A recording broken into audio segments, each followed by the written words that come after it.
Jeez, man.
Uh-huh.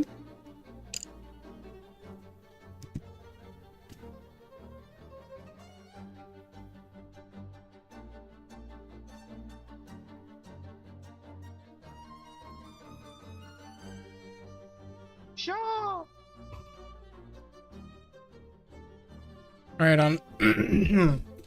Well, guys, we are 7 minutes away from some special announcements. The long-awaited special announcement.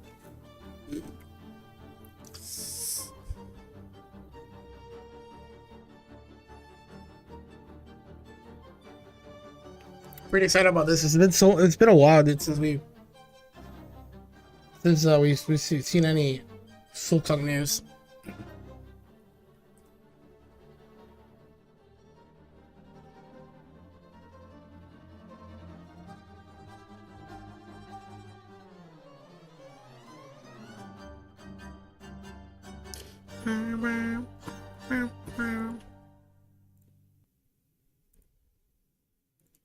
Don't they have a...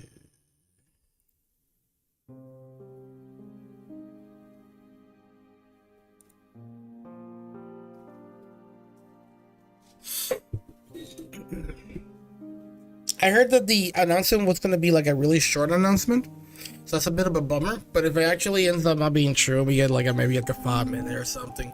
That's going to be pretty beefy. Not really expecting anything from these guys in terms of like how long the video is going to be. At the minimum, I think we all can say that we really expect at least a release date for Silksong, so we know exactly when it's gonna come out.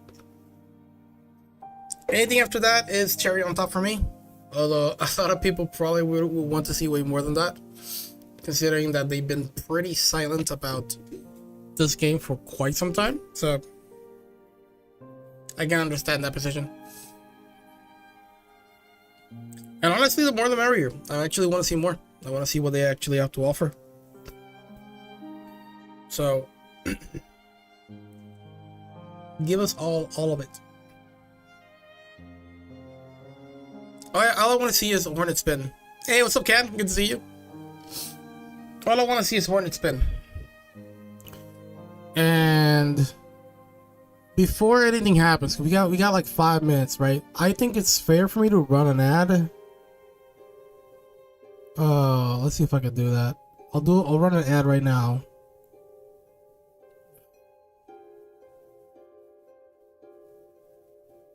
Before anything happens. So I don't know if I should run an ad before running a remove auto ad. Hold on. Running in, remove the auto ad. But yeah, for how long will remove the auto ad? That's my question.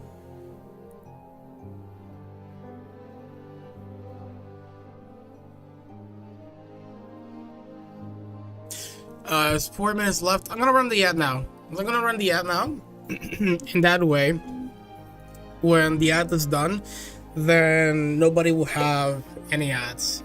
Yeah. So long as that, so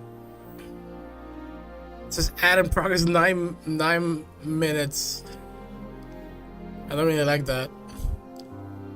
I'm guessing it's running in 1 minute ad to everybody for the next 8 minutes. Now that I think about it, I shouldn't have done that then. I actually thought there was like, it's running a 1 minute and 30 second ad right now, and it stops in 1 minute and 30 seconds. Alright, whatever. Hopefully it's not too bad for anybody who comes in, which I do apologize. Should have thought about that a little bit better. But I'll try to snooze any other ads that comes in. Good to see you, Ken. Ken, are you excited? Are you excited?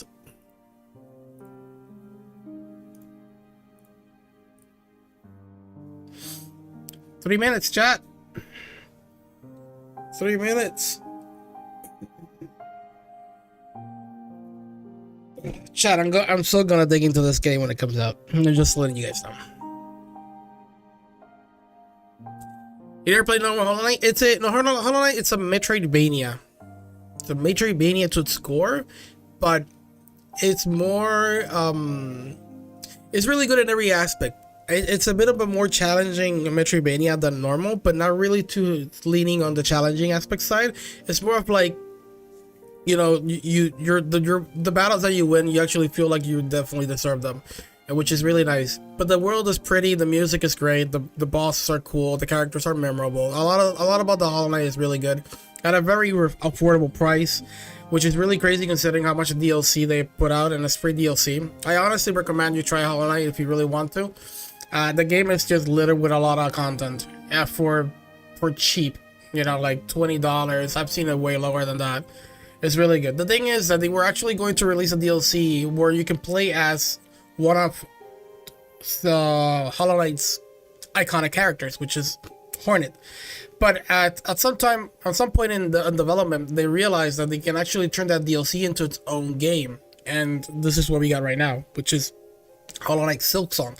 And here we will be able to play as Hornet, which is you can see a lot of people spamming Shaw in the chat right here.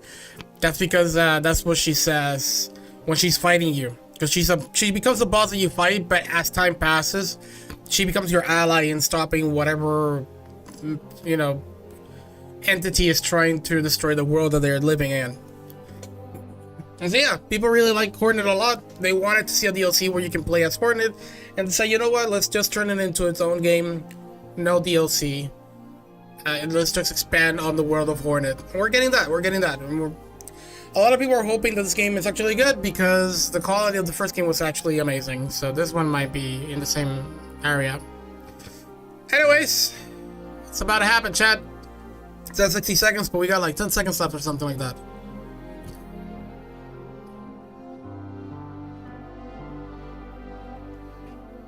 I don't know if I want to keep chat.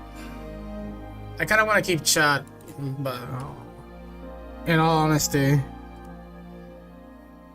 I want to keep the chat on. Premiere will begin shortly. All right.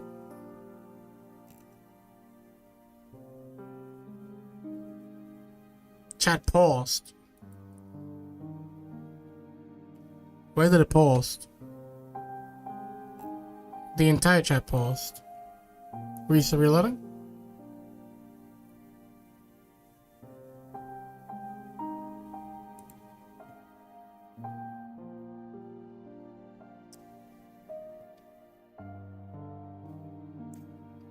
Climate Berry viewers. Oh, I couldn't read that. What the hell was that? It was something to do with Shaw.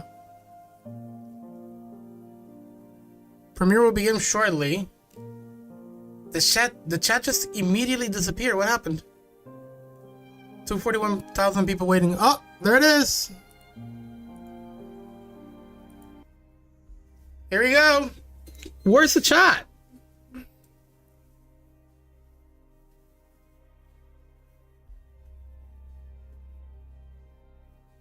Hold on, let me reload. Let me reload. I don't see a chat.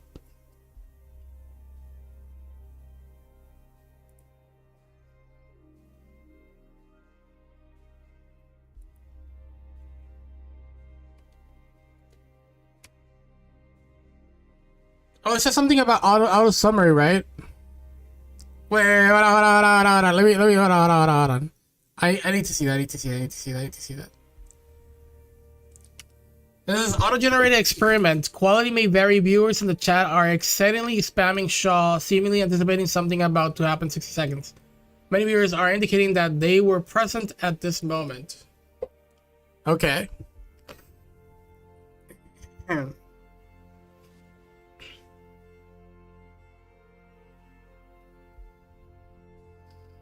Well, if no chat, then I guess I have no reason to just keep it in, right? So let's just put it in full. Hey, Miley, good afternoon. Good to see you. Chat, you imagine, my sister actually is bringing me food. You imagine my sister comes in and it's like at the moment that I'm about to see this. Oof. That can actually happen, by the way. It's probably. It is working on your end? No, are you talking about the chat in this video? Or are you talking about the chat on your on my stream? I'm talking about the one in the video.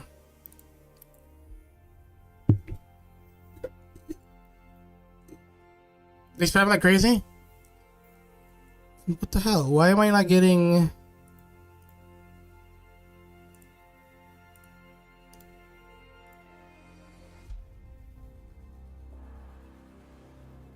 So that's unreadable?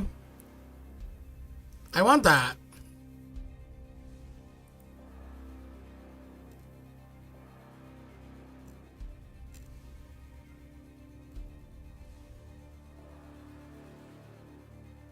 Shut up.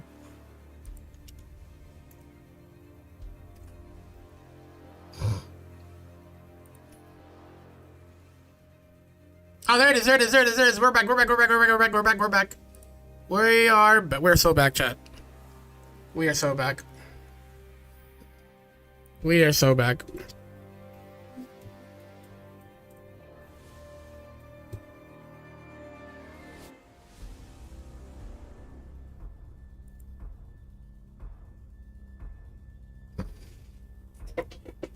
Here we go.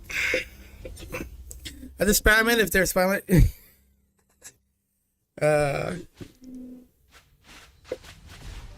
Ooh, okay. Team Cherry. Oh, look at that. Oh, look at the background, dude. It's so beautiful. You can swim. Classic. You can do it in Hollow Knight. Sent to the peak of a haunted kingdom. Haunted kingdom.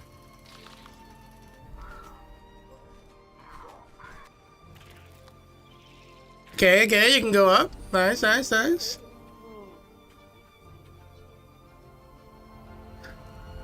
Map is back. Lethal acrobatic action. Yes. Oh. Yes. Skill, baby. Dude, I'm gonna have so much fun with this game.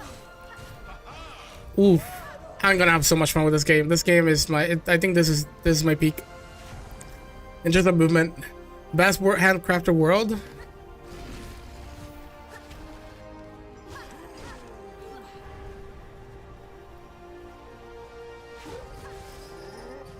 $200 ferocious what? Bosses? 40 legendary bosses?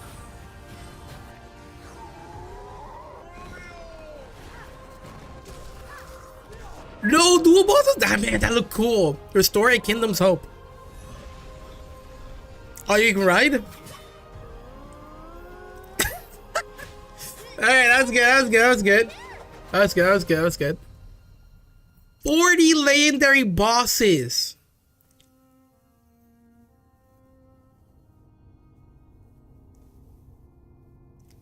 September 4th. Chat. It's in 2 weeks.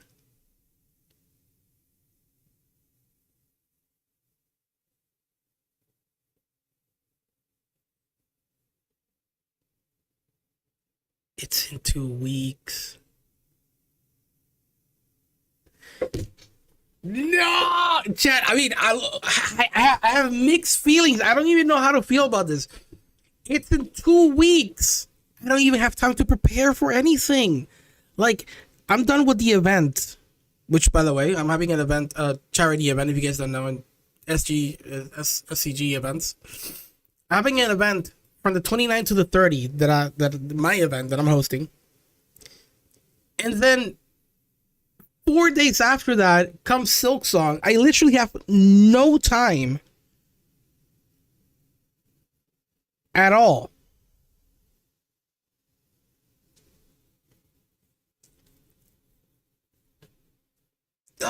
You know the craziest thing is actually gonna come in the worst month for me.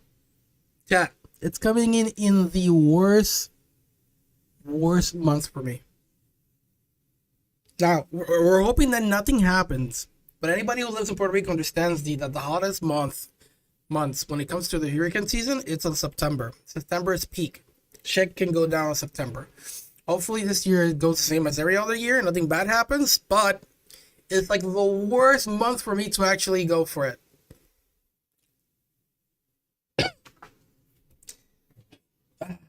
That's crazy, dude. So yeah, Cat, September's in 2 weeks, dude. Basically. Oh, and I'm gonna be working. Actually, I'm not gonna be working. But I'm gonna be working on Friday. What can I do? Maybe I could change to work. Put it the same day the game releases, and then I'll have the rest of the day for me. This is gonna be tough, chat. This is gonna be tough. I really have no time. I've had no time to like prepare for this. I had no time to prepare for this. Let's look at this. Best thing we can do is actually like scout a little bit and see what we can find here. Great stuff, dude. September 4. I think it said like over 200 bosses and 40 legendary bosses. That's a shit ton of content, by the way. A lot of content and bosses alone. Crazy. I don't know exactly how many bosses. We'll check that out again, because I don't know if it really meant 200 bosses. Let's look for it. Let's look real quick, just to make sure that I wasn't like seeing the wrong thing. I think it's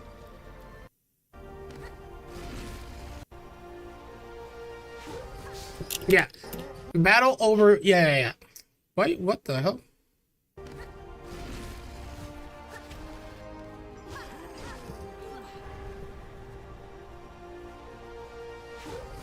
Battle over 200 ferocious foes. Oh, foes, not bosses. Okay, so 40 legendary bosses. We're getting 40 bosses.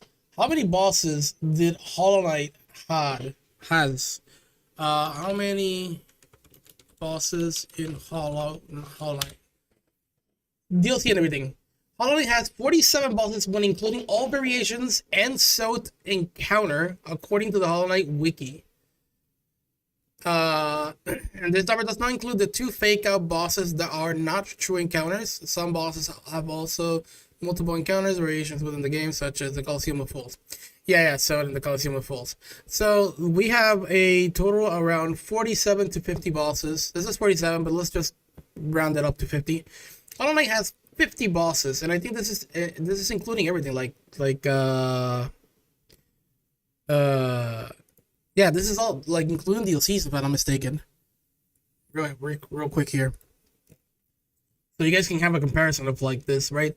These are all the bosses, and like it says here, what was it? Counting the variations, there are 47 bosses in the game, right? That number includes one joke boss that cannot be damaged, which is the Night Stone, obviously, right? 47 bosses, and like bosses like this includes DLC bosses, right? You can tell here by there's a little icon that you see here.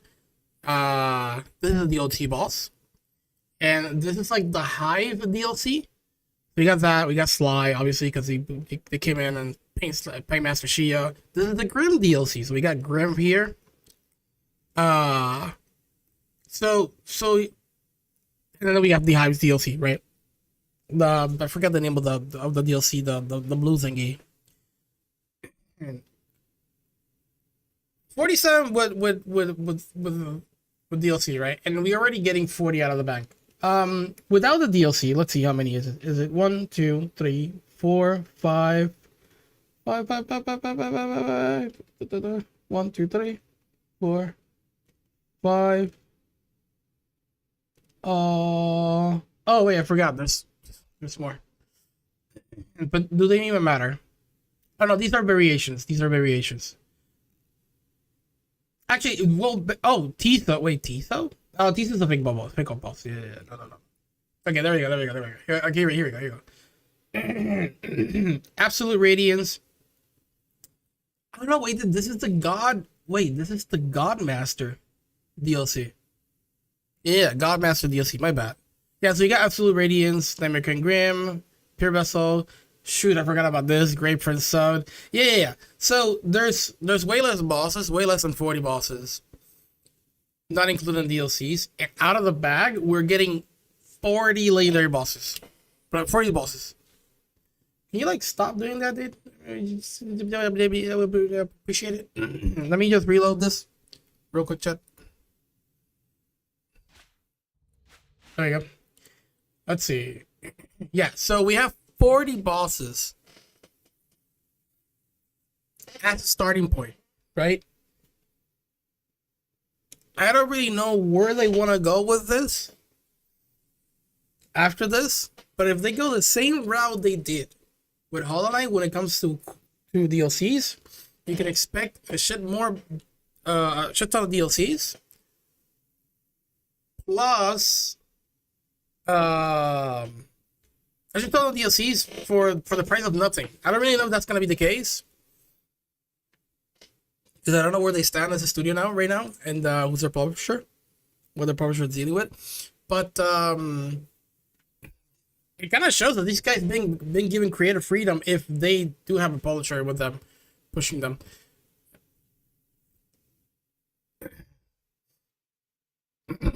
Yeah, over 40 bosses. Could be 49. No, it's not gonna be 49. That's I know the word usage here. If it was 49, if it was 49, there will be over 49 bosses. I mean 45 bosses.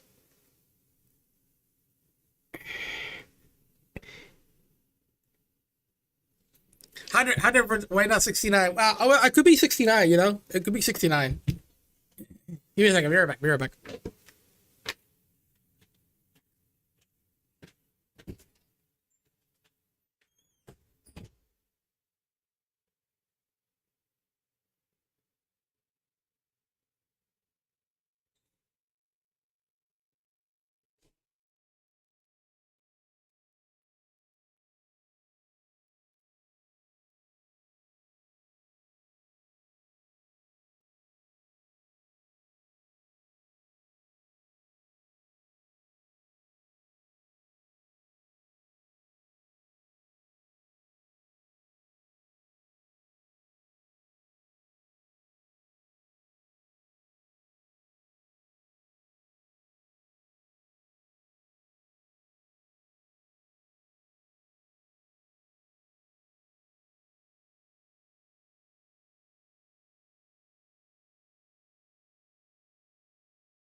Sorry, chat. Mr. Brought food to me. Brought food to me.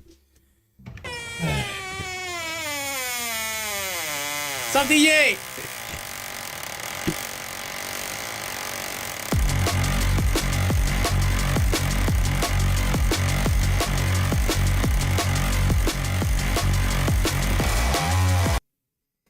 It's real, dude.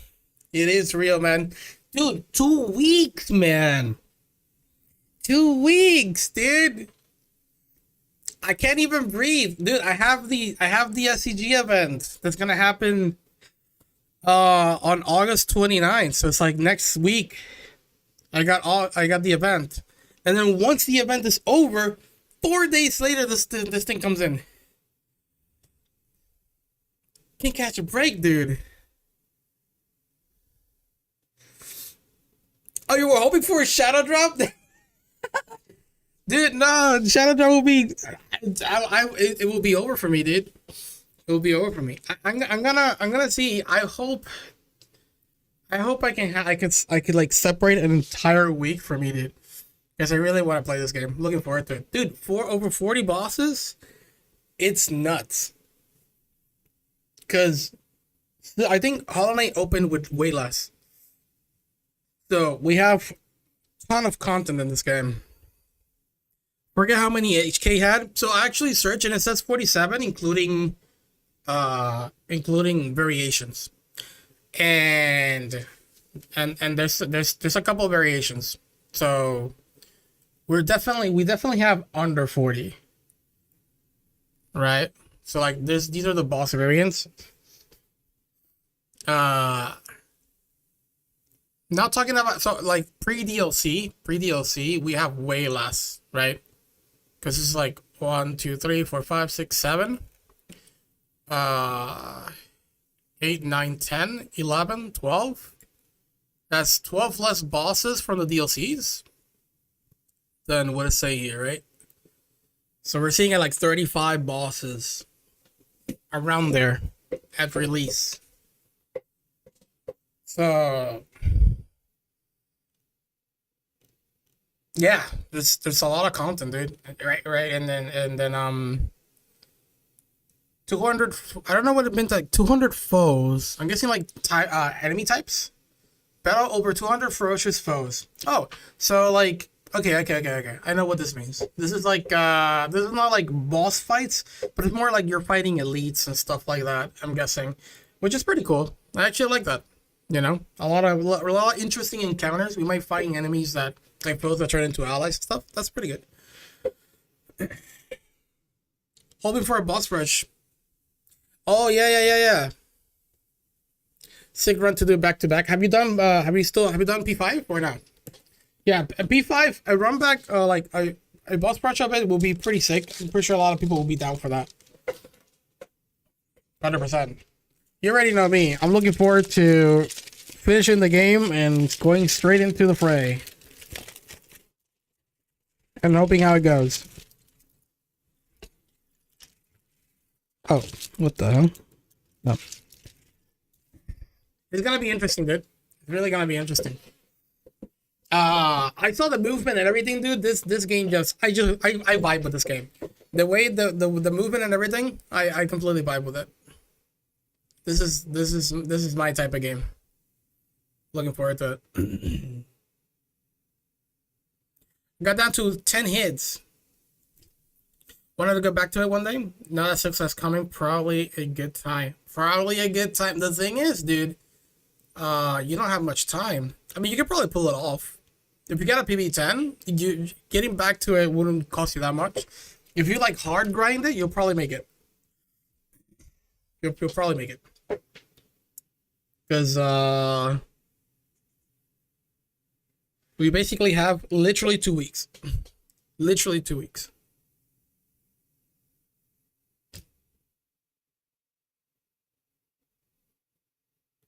It's nice to reading the article about it. There was no management issues, no struggles, just a small team making a stupidly big game. Great, dude. Heck yeah, dude. That's a feels good. That's a feels good, dude. Nothing worse than to play a game that, you know, developers didn't have fun. working on, and put a lot of the time. Nothing good than playing a game by gamers for gamers, dude. And we let them cook. They've been cooking for years. They've been cooking for years, and honestly, the wait might be worth it. The wait might be worth it.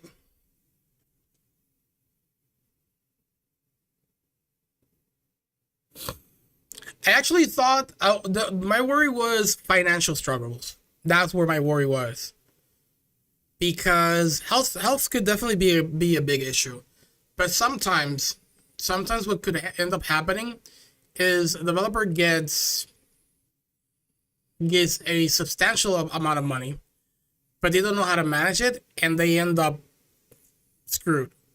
And so now they don't have the resources to be able to do a really good sequel.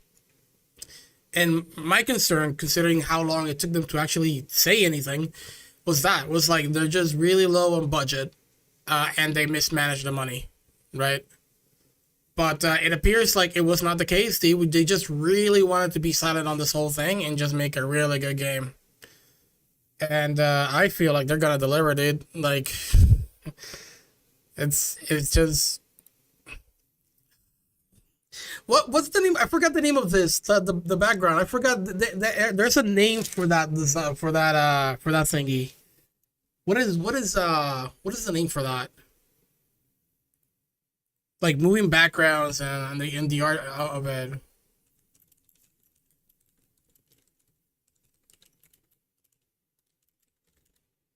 What was it? Oh, the parallax scrolling. Yeah, the parallax scrolling. Thank you. Yeah. Dude, the parallax scrolling in this game is phenomenal.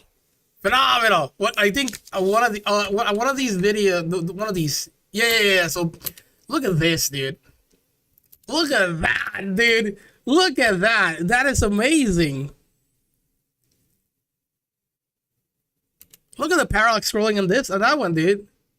Holy. Look at the depth in that one, dude. Makes the world seem so big, despite just playing in a 2D plane, right?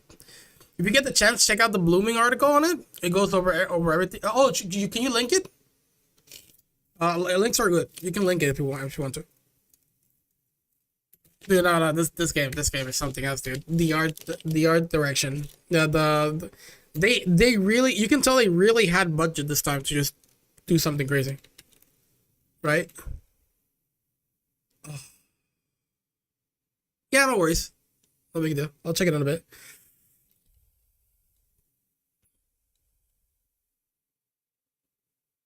God damn it, dude! I hope my PC can run it smoothly.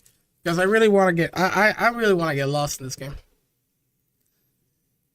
It's so good that I'm gonna be in a position where, like, do I want to take my time or do I really want to, I'm not gonna rush it, but yeah.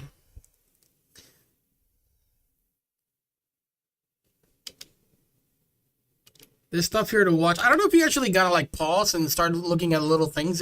Maybe you guys don't really want to get spoiled on some of these things, so you guys probably didn't fully pause anything. The acrobatic action is something that sells on me so well, dude, because I really like I like acrobatic sort of combat. Like, she has that sort of like this way, the way she drops after hitting something. That looks so cool.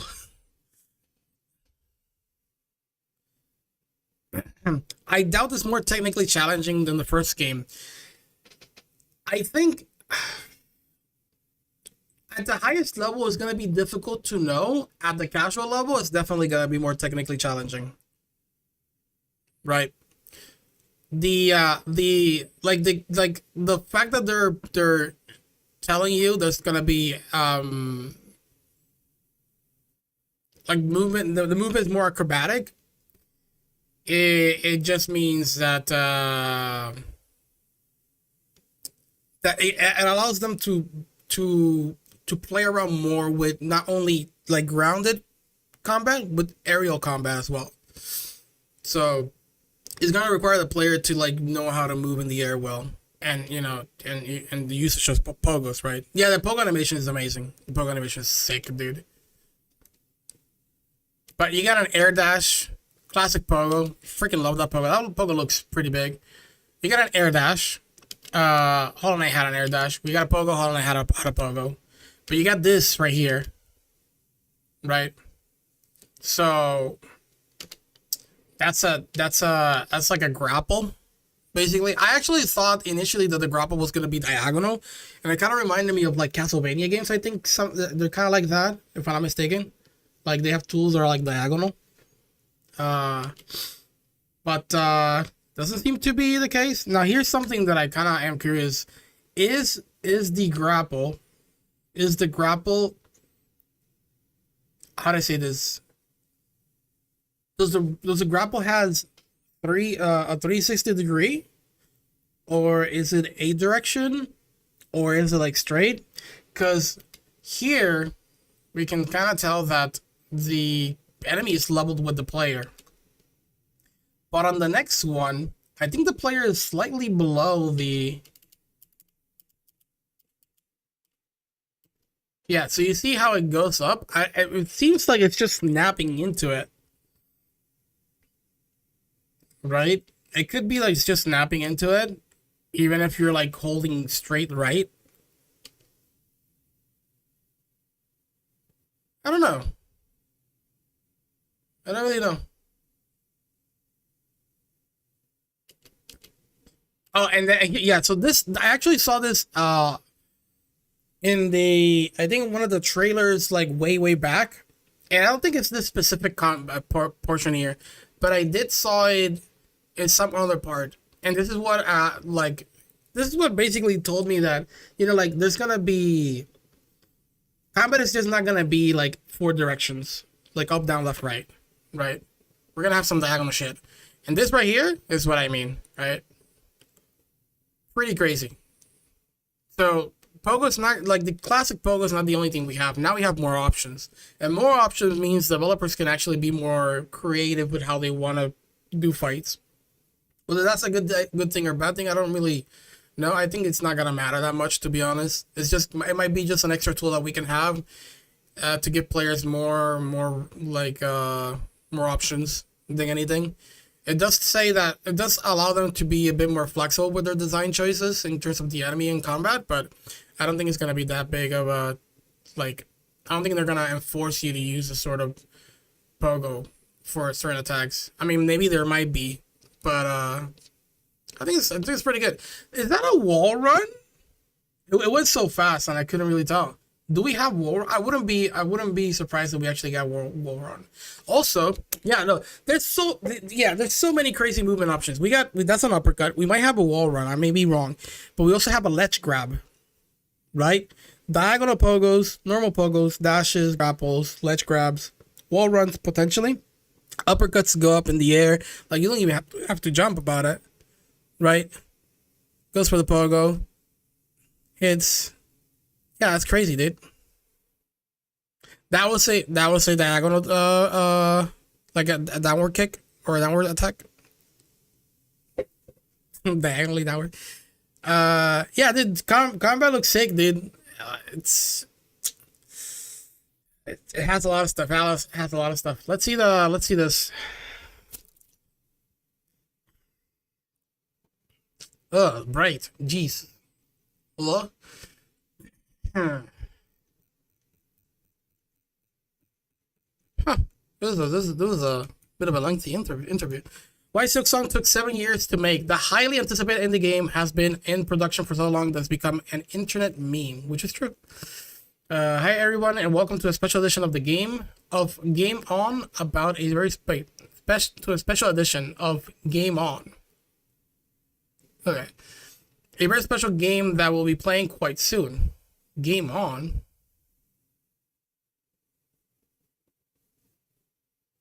That's a section of. Oh, Game On news later. Okay. The wait is over. It's surreal to write, but it's true. Silksong will be out on September 4. Okay, after 6 years of near total silence from the developers and enough feverish anticipation to make it the most wish-listed game on Steam, the sequel to the indie hit Hollow Knight is releasing in 2 weeks. Jeez. Team Cherry, the small team behind both games, announced the news Thursday in a trailer.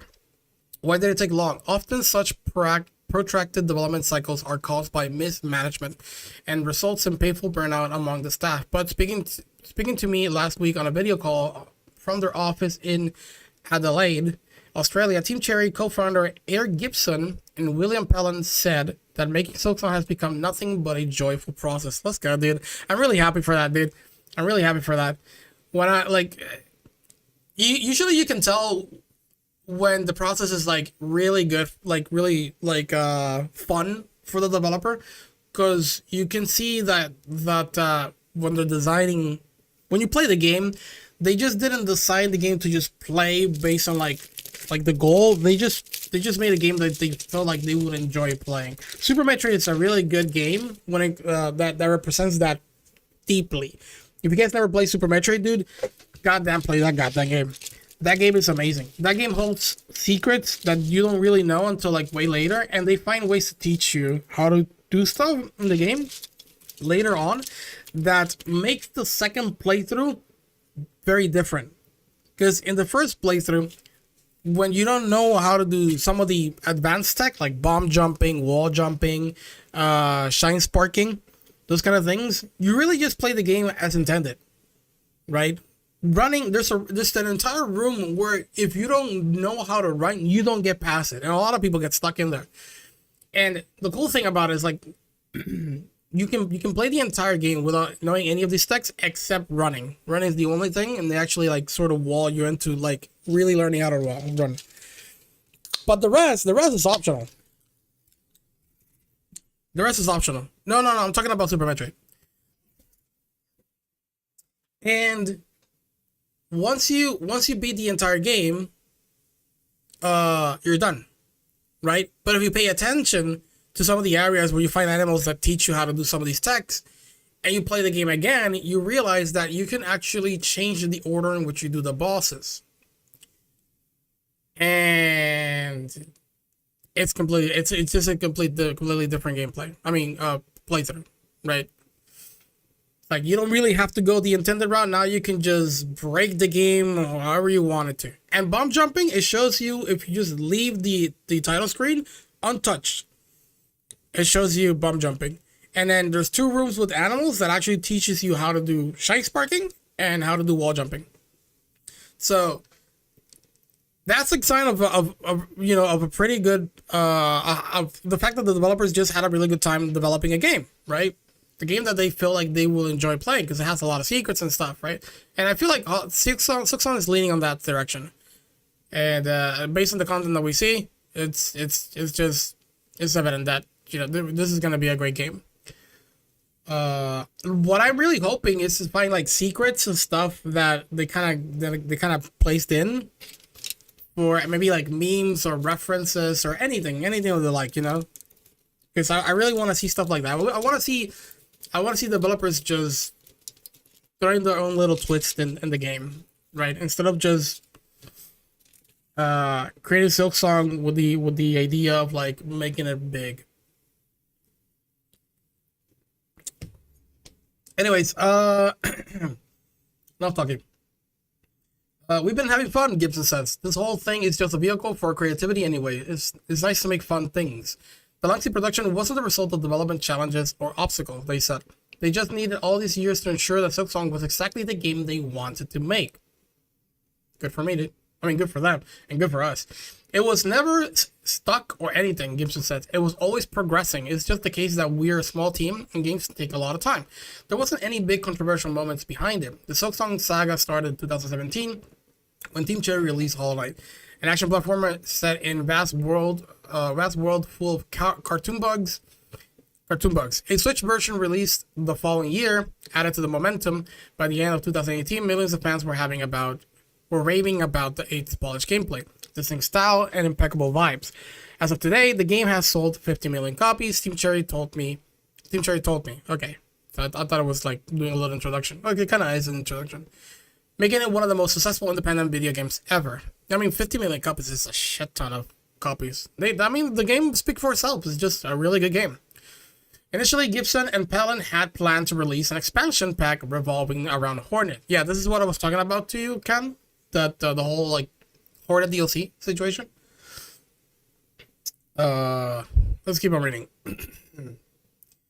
Around Hornet, one of his key characters. But in February 2019, they announced that the expansion had grown too big and will instead become a full-fledged sequel titled Silksong.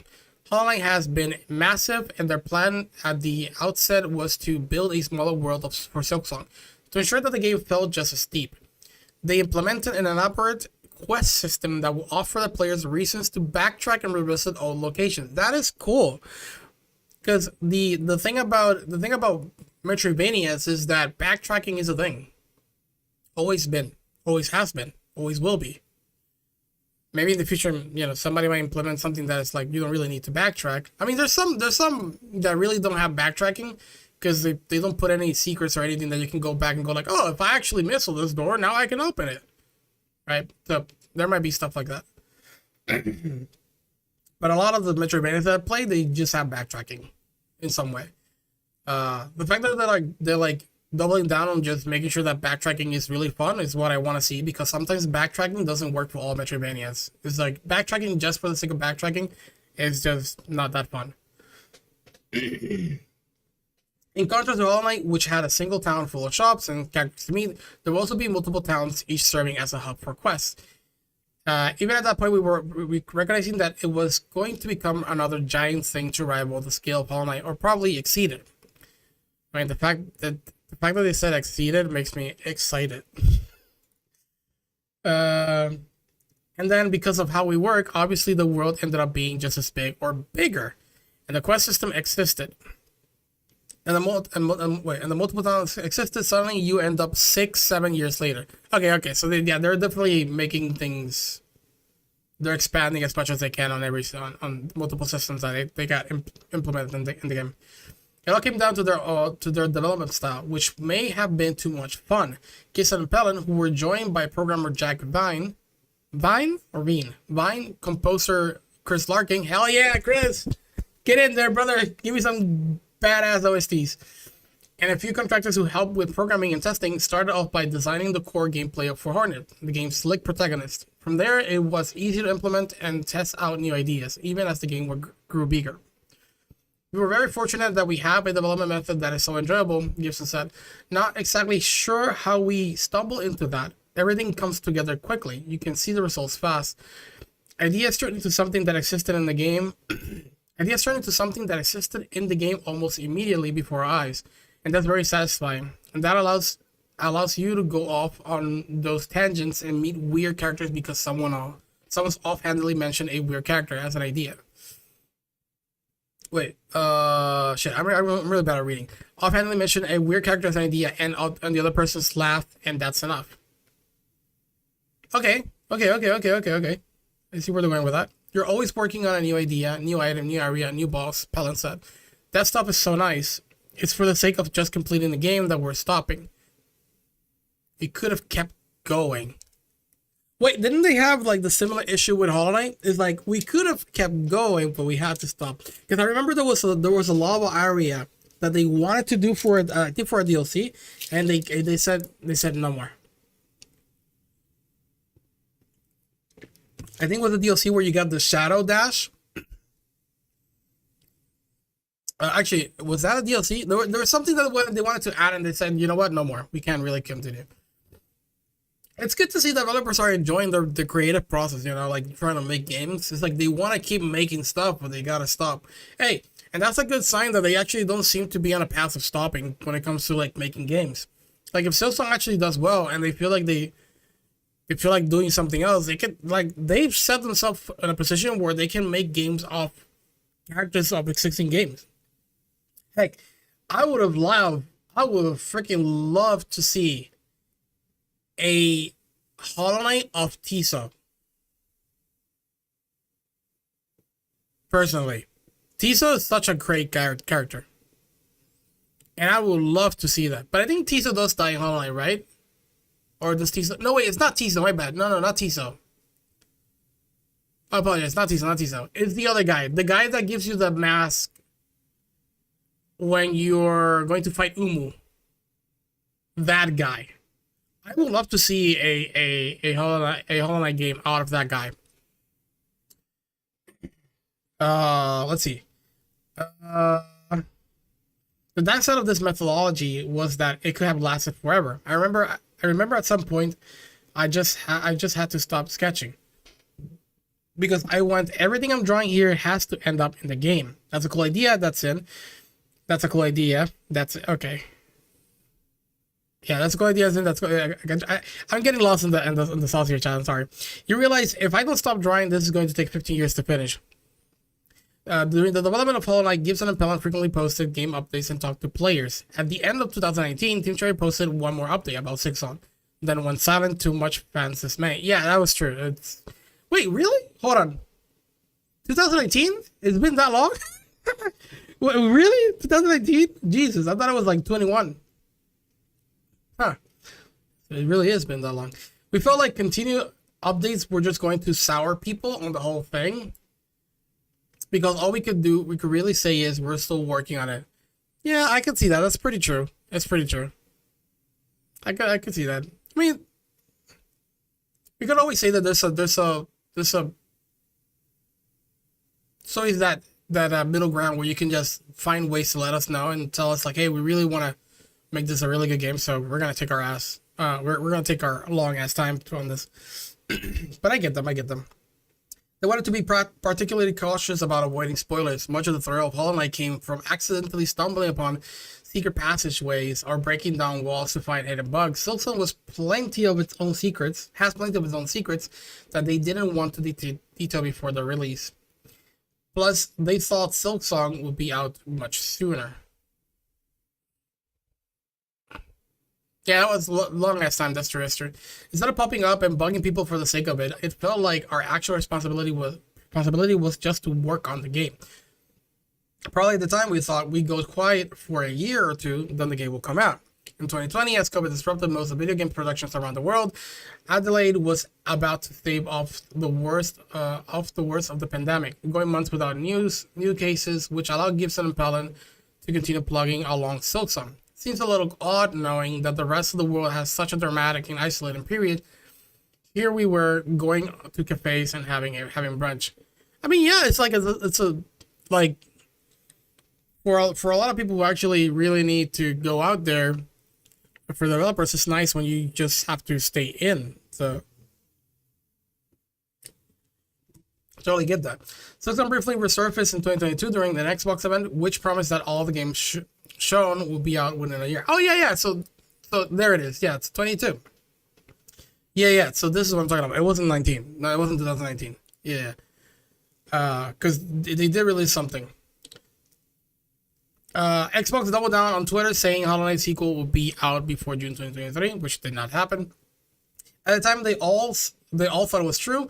We did generally believe that that was the case. There was a period of 2 or 3 years when I thought it was going to come out within a year. By the way,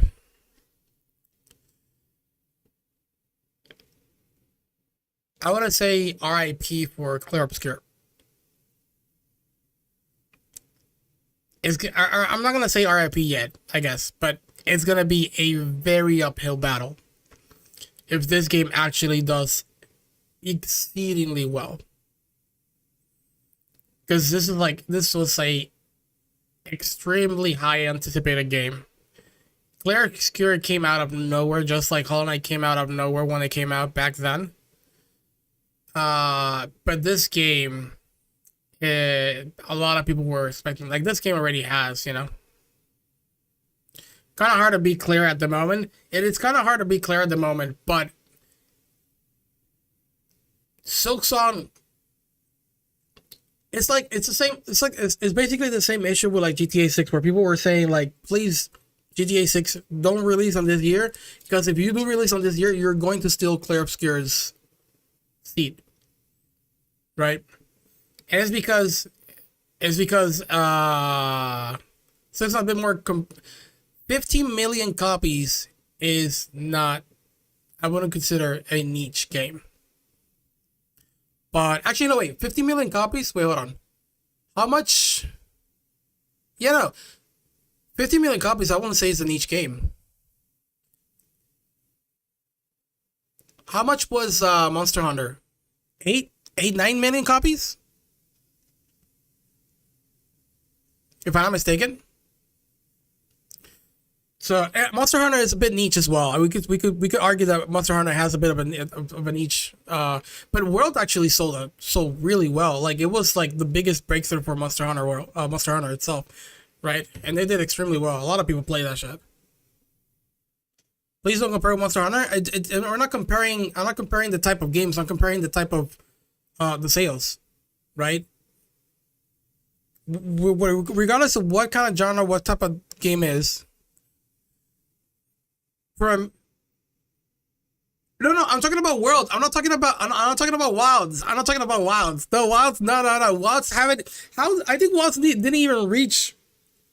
Did Wilds beat Rise in sales? No. We're not talking about the child nobody wanted.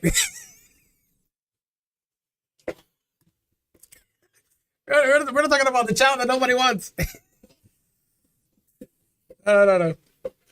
No, apparently that game is actually being dig not 6 feet under, it's going 12 feet under.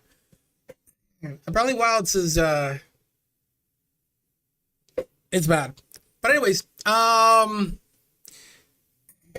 think Silksong has a really big shot at this, and Clarobscure was just like an anomaly that it had a lot of promises and people thought they were not gonna deliver, and they did deliver.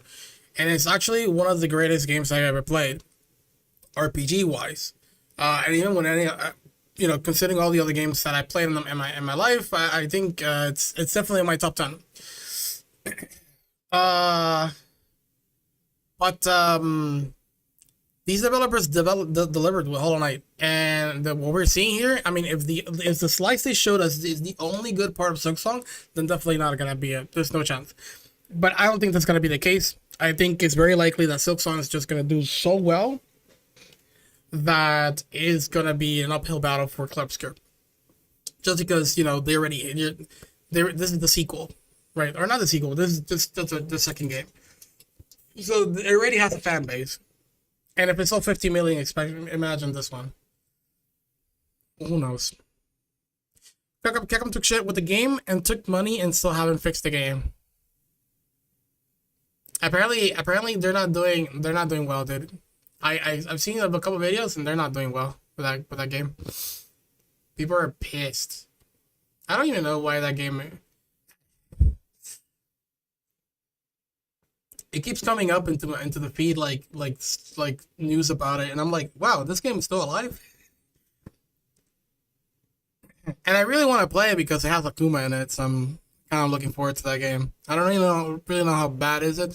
All I know is that the performance was really, really atrocious, which is what has delayed me from even touching it. Anyways, let's keep on reading, chat. I don't know how long we have. Oh, we have a lot. We haven't even reached the middle. We haven't reached the middle, and I got sandwich to eat. Let's see. Runs bad for you. I'm guessing worse for you. Oh, damn, really? If it runs bad for you, dude, then I have no choice, no chance. Probably the game doesn't even start for me. I have no chance if it doesn't work for you.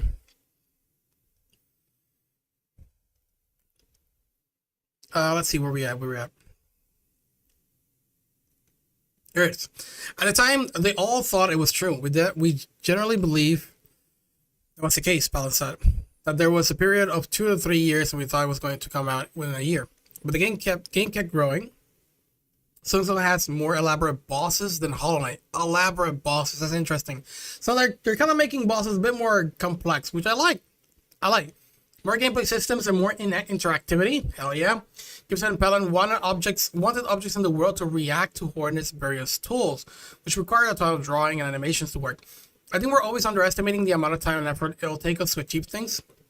It's also that problem where, because we're having fun doing it, it's not like it's taking longer. It's not like it's taking off longer. This is awful. We really need to get past the space. This is a very enjoyable space to be in. Let's perpetuate this with some more. Yeah. So yeah, that's what I'm talking about, right?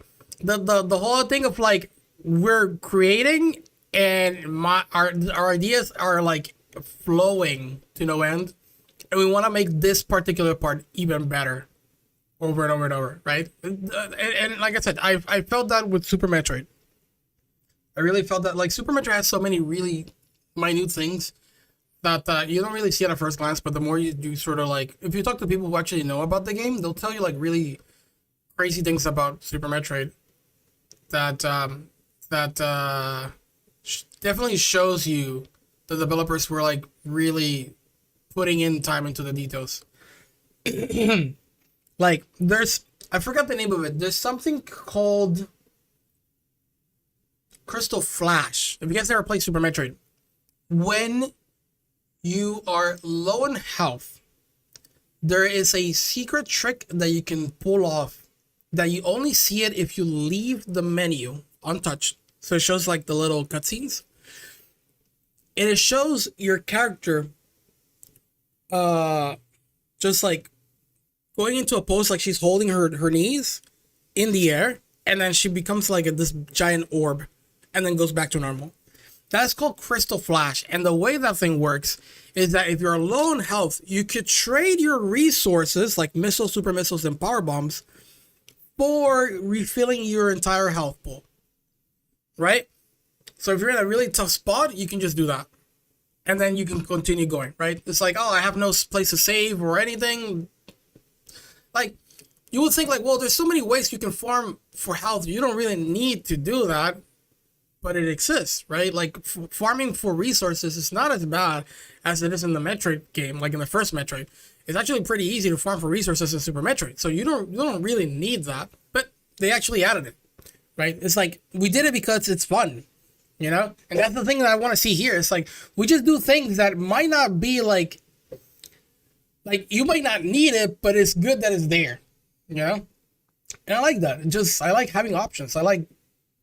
I don't know. I hope this thing is just littered with secrets, dude. I hope that it's just a fun world where you can get lost and that there's a lot of stuff that you just don't know unless you play it over and over and over. To be honest, this is 2025. We will know all the secrets of this game in like first week.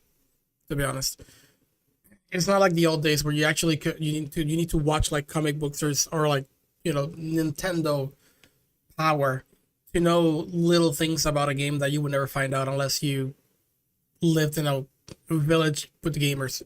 All right.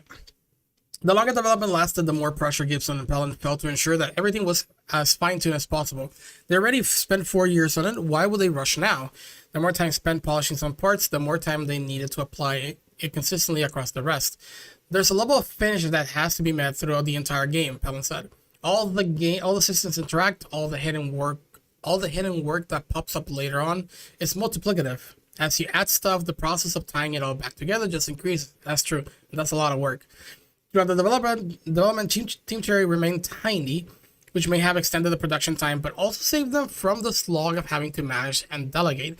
We don't want to mess with the formula and then find out it's not fun. Yeah, that's true. The bigger the group, the more you have to manage. And I think it's more difficult to bounce off ideas because not everybody's gonna be in the same boat. So like if the smaller the team is like you have in a way you have a more creative freedom because you kind of want to introduce this thing and you don't have to wait for someone to say like I like it or I don't like it or we shouldn't really add it. It's more like if you want to add it, you just add it if you really want to put the time into it. So it's really nice. It's like there's less friction between making decisions, which is really good. The smaller the team, the less friction, but it takes way more time to develop stuff, which is it's just the downside of things. But If time is not an issue, then just go balls deep, you know. Let's see. We don't want to mess with the formula and find out it's not fun. I used to manage teams in the past lives. I don't really want to do that ever again. So okay, so this person already did, has had experience. Staying small, also meant eschewing the production practices commonplace at many games development studios. What is Jira? Gibson said when I asked if they used the task management application. Oh, the software. Is the software. Bella said adding that they briefly used Trello before their account was deactivated because they didn't use it enough. Okay. I think I've used Trello in the past, but slightly. I believe. I'm not entirely sure. If it wasn't Trello, it was something else. But I know what they're talking about. Perhaps the biggest reason Silksong took so long was that Team Cherry had never had to worry about the one thing that keeps other independent developers awake at night. Money. Nice, dude. They did a good job with money management, I'm guessing. During production, Hollow Knight, the production of Hollow Knight, they stayed lean, sometimes living off leftover triangle split sandwiches that their office neighbor would bring them after meetings. My dad would sometimes pop up and give me $20. I'd be like, oh, I'm having coffee today. That's pretty sad, dude. I'm glad that these guys made it, dude. Trying to live off whatever you can find is just harsh. Thanks to their first game, massive financial success, Gibson and Pellin no longer have to scrunch leftovers. For Pellin, who has 2 kids and a third on the way, that's provided an inestimable, I never heard of that, inestimable peace of mind for Gibson. Peace of mind. For Gibson, who said he spends most of his time at the office, it hasn't changed much. I live in a very basic 2-bedroom apartment. Sometimes I think, what will be better is a 1-bedroom apartment, because then there's even less to maintain. That is true. The game has continued to generate revenue by reaching new players, perhaps in large part due to the Silksong buzz. When the studio announced Silksong in February 2018, Hollow Knight had sold 2.8 million copies. The game has sold another 12 million copies since then, allowing Team Cherry to keep working on the sequel indefinitely without having to worry about running out of funds. We were very lucky in that regard. I don't ever really think about it that much. Maybe that's the privilege of it. As years went on, the hype kept building. A Reddit forum dedicated to the game filled up with nonsensical blabber and made up tweets, which users called Silk Post, a variation on the expletive, a variation on the expletive. Never heard of that word either. Meanwhile, chat sections for video games, live streams, and Nintendo Direct events were plagued with the same feral messages repeated over and over. Silksong when. By the way, there is a YouTube channel, if I'm not mistaken, that's been posting Silksong videos every single day, but it's more of like Silksong news, and it's like if there's news, then news pops in, and if there's no news, it just says like no news or something like that. This YouTube channel, if I'm not mistaken, has been trying to post Silksong stuff every single day. I'm guessing that channel is eating good today, based on that. Gibson and Pellin turned it all out, rarely going online. They said they never read comments on YouTube or Reddit, although occasionally friends or family will send them some of the funniest ones. It's nice that people are passionate about the game and that they obviously form their own strange, overexciting communities around it. If they really disconnected themselves from the community, in a way, I think that's a great thing, because they don't have to deal with the pressure of like, we really need to make this game good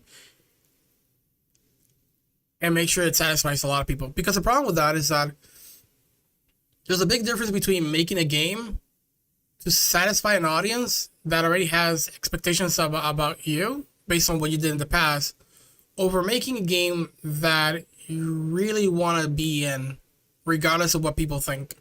And obviously they really want to make a great game. But Hollow Knight, the first game, which is Hollow Knight, was just that. It's like they really wanted to make a great game, right? They made a game that they would enjoy playing. There were no expectations because nobody knew who they were at the time. So what I wanted for Silksong was to grow under this sort of environment where there is no pressure being put onto them to actually do well. Instead, just do what you want to do, just like how you did with Hollow Knight, and the rest will happen. So if that's how they went about it, I'm really glad that they did. Because sometimes you will just watch the internet, and the community is great and all, but it could really put you in a bad position sometimes, because you also second guess yourself, like, is what I'm doing good or is it bad? Instead of thinking like, do I like it? Do I not like it? Do I find it fun or not? You know? So, yeah. Feels like we're going to ruin their fun by releasing the game, Pelin said. Once in a while, people will show up at Team Cherry office, sometimes with their children, perhaps hoping for a Willy Wonka type experience. Inevitably, they were disappointed by what they found instead. It's a grubby room with cardboard boxes. The walls remain the same dual avocado color that they were when Team Cherry moved in more than a decade ago. They never even put up art. They've been too busy making the game. Hey, fair. In early 2025, Gibson and Pelham began to see the finish line and started making plans to release the game in the fall. Players desperate for information devour every scrap of news, like the announcements that will be playable at the museum in September, hoping this might be the final year. Might finally be the year, which September is the months. Both Nintendo Co. and Microsoft Corp's Xbox said during live events this year that Silksong was planned for 2025, but fans were cautious. They'd been down this road before. Meanwhile, Team Cherry kept working. The shape of the game has been finalized for a while. The last year or two has been all about the details, adding small encounters, polishing everything, and tying it all together. I love that they did that. So they basically could have released 2 years ago, and they made the decision to not do that.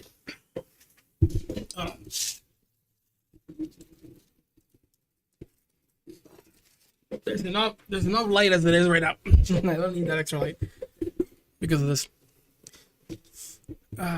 Okay.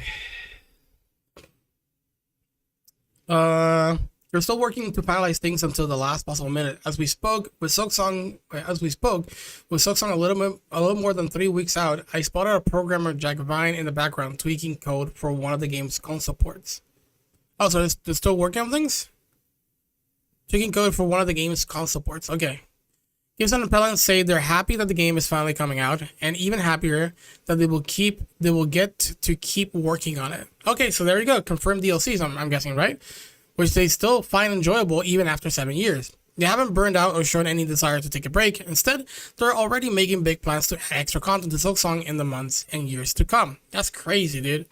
That's crazy. They put 7 years into a game, and they don't feel like they want to stop. That's great, dude. I'm all for it. You know what? I don't know if that's like what they're hinting here, but if they're hinting at the idea of like, oh, we'll keep working on the game, and it's like, if you want, we'll just add a couple secrets here and there on patches. I'm all for it, dude. It's like, I don't mind having this sort of moment of like, wait, this was not here before. What the hell is this? I don't mind having those moments, dude. You know? You keep adding if you want to. Let's see. Launching, it is obviously quite exciting. What comes after for us is equally as exciting. The most interesting thing now is what can we add to it next. We got a plan, admittedly. Some of the plans for that stuff are kind of ambitious as well, but hopefully we can achieve some of it. Stay tuned for 2032 to see how that turns out. Is that 7 years from now? Yeah, that is 7 years from now. That's funny. You know, all this said, chat, I think it's going to be a great game. And I don't think this needs to be asked, but I'll say it regardless. I just hope the performance of this game is good. That's all I'll say. The game looks pretty. The parallax looks much more, how do I say this? The parallax of the game that we saw in Silksong looks more vivid than Hollow Knight in some sections, right? Some parts we see some Hollow Knight stuff, but the parallax in some of these areas look very vivid, and that means more computing power. I believe. You know, I could be wrong, but that's what it sounds to me. And my concern is performance.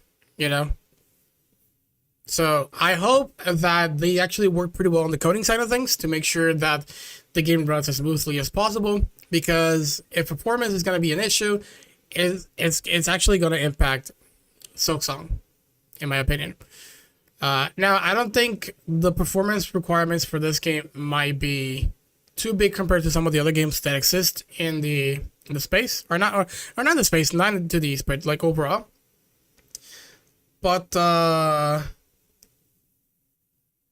it's gonna be a bummer if performance will be becomes an issue, because one of the things about Hollow Knight in particular is that being a 2D game means that it's actually more accessible to people who actually don't have like really good PCs, right? Thankfully, this is gonna release on console, so a lot of the casual audience that that plays console will have no issues, I'm guessing. But one of the big things about this is just like people who actually can't really afford to play like AAA games because of the it's a tall ask for some of the PCs for people who are like on low budget. Hollow Knight was just that perfect game, it just runs really well, right? And so I hope Silksong is still that, because probably the I wouldn't say there's gonna be a big portion of the fan base who's not gonna have like really good systems, but for a game like this, I would say that's a big part of the package. It's like beautiful game with a lot of content, and also it's like it's not too taxing on the PC. Why would it not run well? It's not super graphic heavy, but here's what I'll say. I have learned, right? If you guys know about the whole pirate software situation, there's been people actually touching the code on that game in particular, and I actually learned a little bit about not really like related to pirate software, but it was more of like as an example of like how things could go bad. It turns out that there was a little code in Pirate Software's game that it was badly coded to the point that it was very taxing on the CPU, if I'm not mistaken. And it's like the game of Pirate Software is basically Undertale. So it shouldn't be a game that is it's not graphically heavy, right? It's not super taxing, and honestly, it wasn't. But when they checked the code, it was doing a lot of processing, and what that led me to understand is that even if the game visually doesn't look like it's heavy, if the coding is not great, you can actually make a game like Silksong very have bad performance, right? And I think it's really easy to tell. I think one of the easiest things to think about is like this. It's like when a developer actually releases a game and it comes out as a buggy mess and it also has performance issues. One of the first things that they actually try to work on is let's make performance better, right? And this doesn't mean at the cost of graphical fidelity. They just need to work on the coding and find ways to have visuals not really use too many resources, right? So that's what I'm talking about, right? Somebody who knows how to code and integrate like visual stuff in a game without having to consume too many resources from the PC does a really good job. And when it comes to performance, right? That's something I didn't really thought about until recently with the whole Pirate Software situation, right? But that was an eye opener for me, dude. That made me realize that you can actually have a game with not too much like visual fidelity, have performance issues just because the coding is not that great. And Hollow Knight was good, right? So I don't think I have any reason to doubt that they might have performance issues, but it's just prettier graphically. It looks even better. So it concerns me a little bit that without a doubt is going to ask a little bit more, which is fine because it's been 7 years already. But you never know. You never know. You don't think it will? I hope it doesn't, dude. I hope it doesn't. I honestly, seeing all their content and playing the games, I have no reason to doubt that. Yeah, it took 4 extra years on it. So, I mean, based on what you read, it took them 2 extra years to just tweak the game because the game was already playable. Like, it was ready 2 years. Basically, 2023, it was ready, but they want to take the extra 2 years to just make the game better, fix stuff here and there. So honestly, they did a really good job. If a lot of the time that they put in the last 2 years was on performance, then I have no doubt in my mind that this game is gonna do well, performance wise. I don't think I have a reason to doubt them. Again, like, the art style in a way is very similar to Hollow Knight in some aspects. The parallax just looks a bit more. I don't want to say complex, but there's a little bit more. There's a little bit more, and I don't mind that, as long as it doesn't really come at the expense of, you know, too much processing power. 2D games don't really suffer this much about this, you know? It's like, you don't really see 2D games actually having this much struggles when it comes to that. But after watching the whole, like, situation and understanding how games work a little bit more, it's, you know, it's considering that AAA games have, you know, have been not that great. Performance is something that you're gonna see me question no matter what type of game, no matter what type of, like, if it's AA or AAA, indie, whatever. I'm always gonna question it. You know, so I hope they do well. I really do. Chat.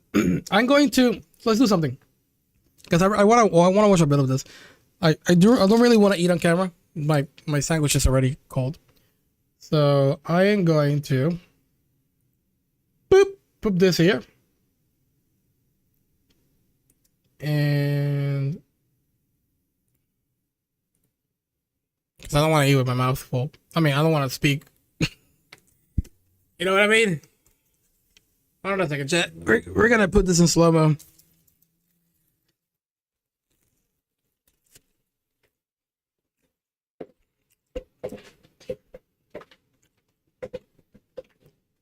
Right click and hit loop. And we're gonna talk about it, dude.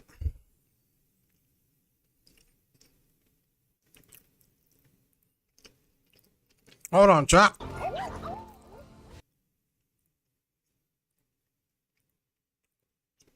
Hold on to your horses. Okay, first off, we got benches. Benches are back.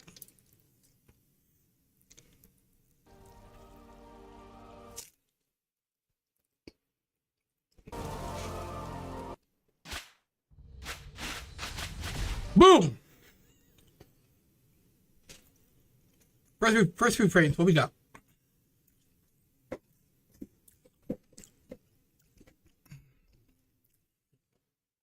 Oh yeah, I know it's for the full video. What I'm saying is, like, I don't know what your goal was for the loop, but there's no need to loop. I'm still here.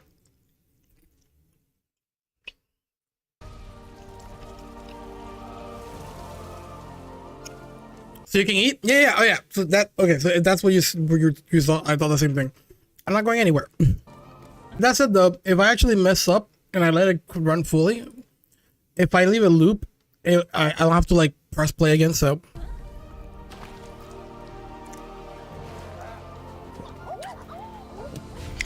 now hold on. There's too much to see. There's too much to see. Look at those little bugs, dude. Is there any game part in Hollow Knight where something like this happens? There is, right? Actually, in the beginning. Well, in the beginning when you go into the green moss, right? Maybe.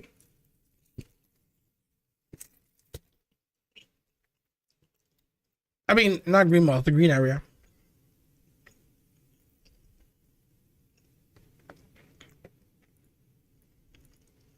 Let me see that beautiful parallax, baby.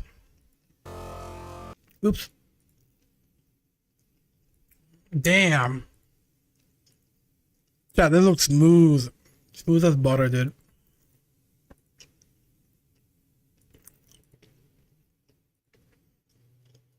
God, you know what? You know what vibes I'm getting out of this game, dude? I'm getting Metroid vibes, dude. I'm getting Metroid Prime vibes. You guys ever played Metroid Prime? One of the things I freaking enjoyed about Metroid Primes, the first game particularly, was the biomes, dude. Oh, dude, landing on Talon 4, that music kicking in, raindrops, right? It's a rainy day. Freaking come out of that ship, waterfall on the end. Ah, oh, dude.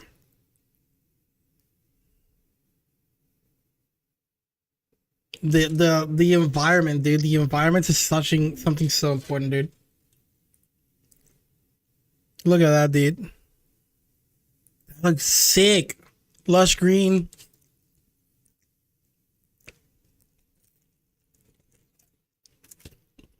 Freaking bitch.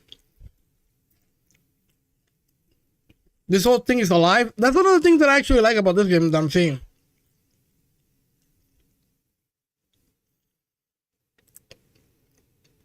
Most of Hollow Knight's areas were like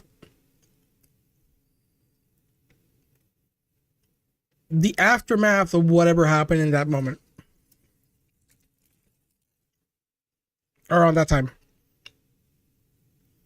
So you barely see life. Like, or not, I'm not talking about the enemies. I'm talking about more of like the villages and stuff. Like there were, but for example, the city didn't had really civilians living in it or anything. It was more of like enemies that probably were like affected by. I forgot the name of the. What's the name of that? The thing is, like here we're seeing townspeople, and I love that, dude. Townspeople. My guy mining. We got a fisherman. But that might be an enemy. That might be an enemy though. Let's see if it jumps. I mean, if it gets up. Yeah, that's an enemy. That's an enemy. That's an enemy. That's an enemy. 100%. But look at this. These are townspeople. Ah, damn, they nailing it. Guy with the mustache. Security on the left.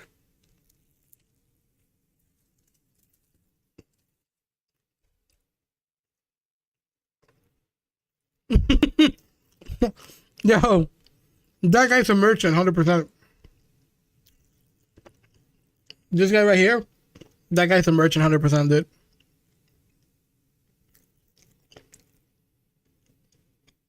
That's the face of a goddamn merchant.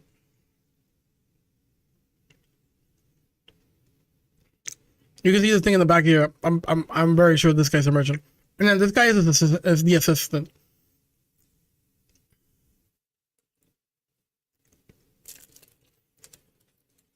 Ascend to the peak of a haunted kingdom. Okay, so the kingdom is haunted. Okay. So, my question is, in which point in time is Hornet going through this? Is it like as it's happening or after it has happened?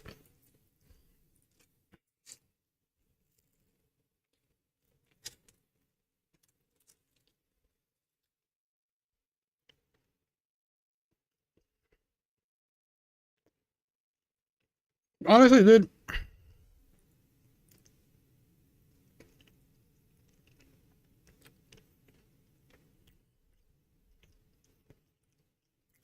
Particles go crazy.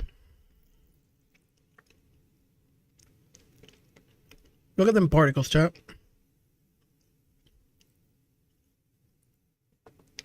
Oh, wait!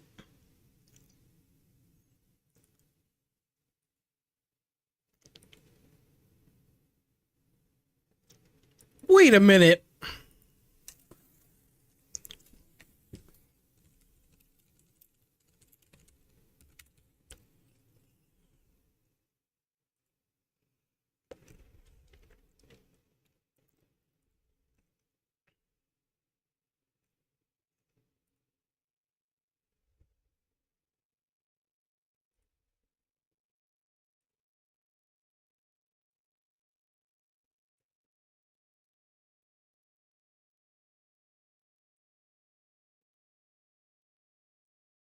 Yeah, pretty much it, dude. I mean, not a one-to-one, but this is the content that I was talking to you guys that they actually wanted to continue on, but they said, you know what, we can't really go on. Like the style, right? The biome. You know what I mean? Like the biome and stuff. We're basically seeing it here. Right? Look at the art style. And then the place is in. I wouldn't be surprised if there's lava on the bottom. I wouldn't be surprised if this is like, you're crazy? Nah. I wouldn't be surprised if like this is the idea they kind of wanted to go with. I mean, if they took this and they went, you know what? We can actually try to reintroduce this idea into a Silk Song. Obviously, not a one-to-one. It doesn't look this, you know, like if we look at it, like it's different, obviously. But it's more like I'm not really talking about what we're seeing. It's more like the idea they kind of wanted to bring forward, and they kind of it looks like they sort of did it with this one.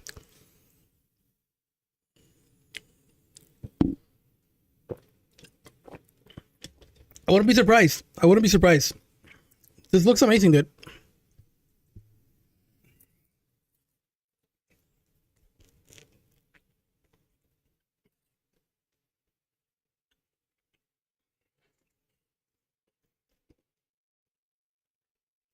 Oh, they're reacting to Silk Song. I mean, to Hornet.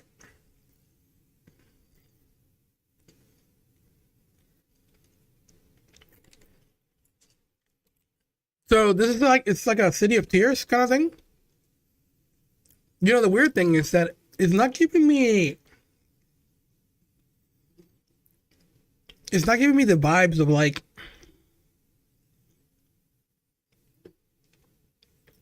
Well, like left and right are both places, both ways you could go about. Like in City of Tears, the background in the art and everything, it just felt like, you know, going left and right was okay. You know, this one feels like there's something waiting for you on the right side that you should really go to.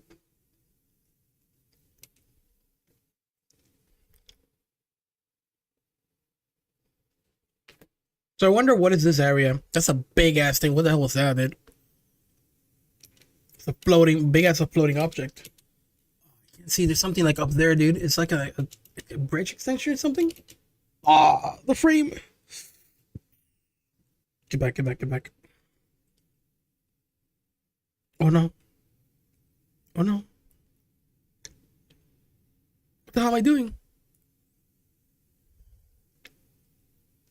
Let's look at the last frame, chat. Yeah. It might be like an extension of something.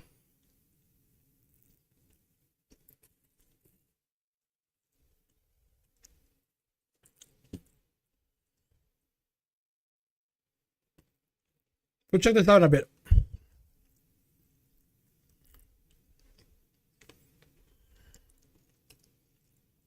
Pretty cool.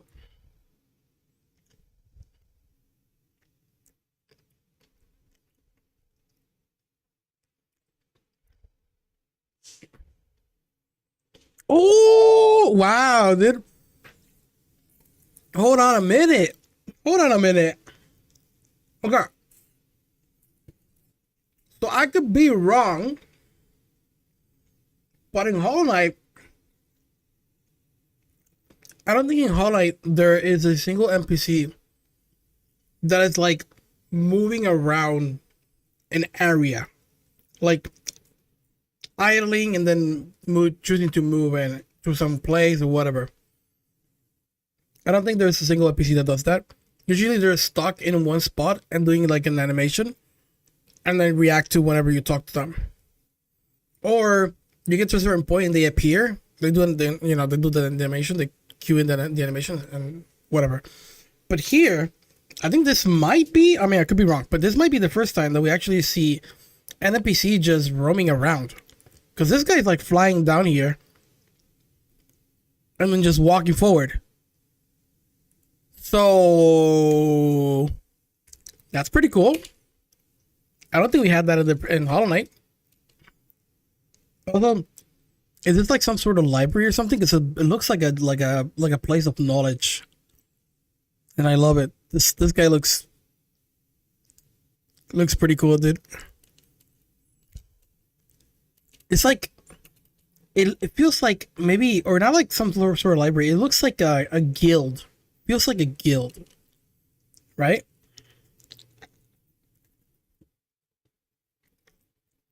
Yeah. Look at this. We've seen this enemy a couple times, or not enemy. Maybe that wasn't an enemy actually. I don't know. We've seen this guy. There's this one dancing. Actually has the head of the statue here. The hat, same hat. So I wonder if it's worshiping something or it's like a religious group.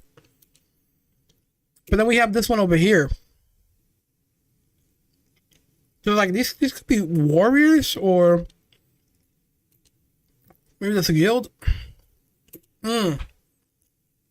Anybody who doesn't want to get spoiled about these things, look away now. Or you can walk away. Because I'm gonna check them out.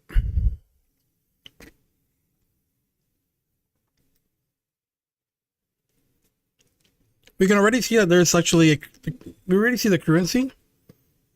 But there's something else. This is required.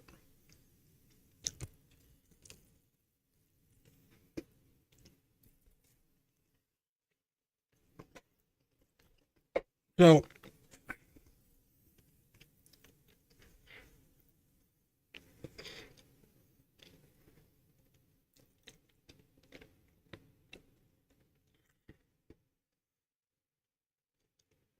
what kind of extra currency is though? Okay, first one says a vicious stabbing trap. We can build it, just know it disturbs us. These devious implements you conceive to kill. So wait, we're gonna be able to place traps? That's interesting.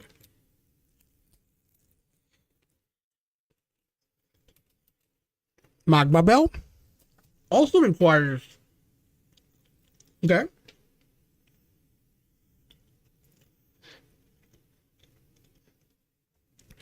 This trinket is our own invention. It wars against the deadly lava and heat around these docks. The workers are used to request them off us. Now they've lost the mind to care. Oh, shoot. Chad, this is Varia.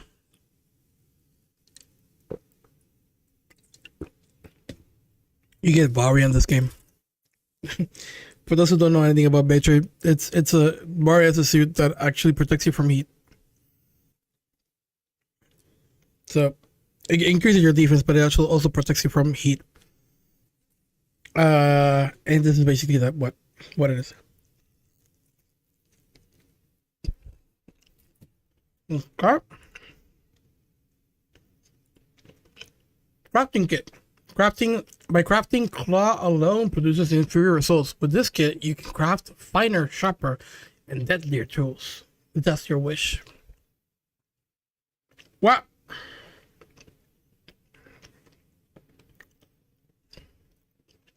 We're gonna be able to craft now?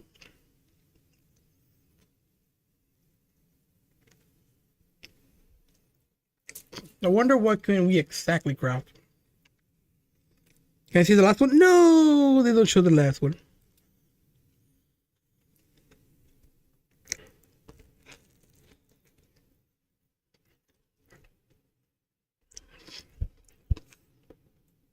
The map is back and I'm happy about that.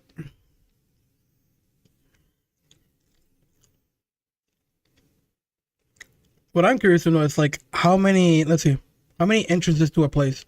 You got one here, 2, 3, but it doesn't connect to this red area here. The red area has 1, 2, 3. That's good. That's one of the things I liked about Hollow Knight. Some of the areas in Hollow Knight, you actually have multiple entrances. That's so good, dude. Like in Metroid, You don't really have that. In Metroid Zero Mission. In Super Metroid, you do. Super Metroid, you do, and I love it for that. Again, another reason why Super Metroid is just really good. It's just you have multiple ways of getting to places. So I'm glad that Hollow Knight actually, Silksong actually continues this. But then here's the interesting part that I'm seeing is that this entire area can only be accessed. Oh no! Take it back. They actually can get access from the top. Oh, that's great, dude. Hell yeah. Cool. No, yeah. I really like the map so far. Yeah, you have 1, 2, 3, 4, 5, 6. Yeah, 6 areas. So yeah, this area could be accessed through 6 places, which is cool. Lethal acrobatic action. Is that a normal jump?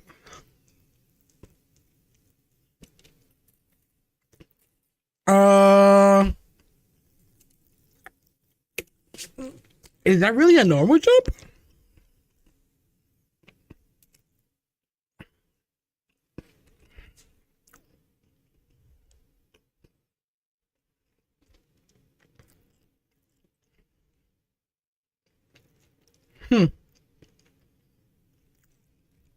There it is. You do have wall run. You have wall run into ledge grab. Right? So you can, yeah, so you can dash in. You'll be sliding like in Hollow Knight normally. You can wall run into it. You can grab the ledge and then vault on. You don't have to. Oh my god! You can do tournament winners in this game. You can actually do a tournament winner. That is crazy. You can actually do a tournament winner.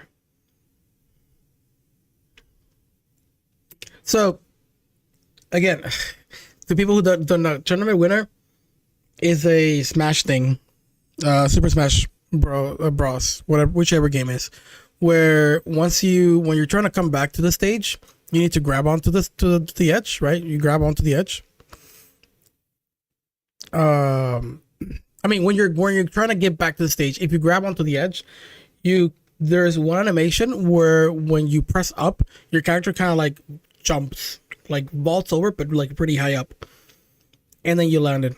People call that tournament winner because in some games, I think in Melee specifically, if you do that, you're kind of stuck in that animation, and you can easily get punished and lose a stock for that.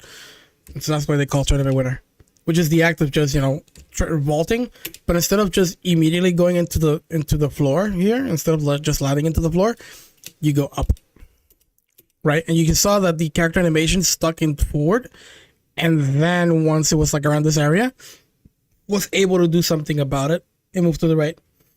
The tournament winners is kind of like that. It's like in the beginning of the animation, you're actually stuck into that sort of animation that you have to go forward, and then after that you can do whatever you want, but you get punished between that slight moment. And so basically this is the tournament winner, which is pretty cool. Although I would say like I would say that I'm not super a fan of tournament winners where like you just stuck in an animation, because it kind of takes away makes your character a little bit less, it takes control away a little bit, which I don't really fully like, but I think it's fine. It's not a big deal. Like the amount of time you spend here is not too long. It's just super quick, so it doesn't really matter. We gotta grapple. Damn. Jesus, dude. Wait, let me see that again. So hits here. Attack happens here. Huh.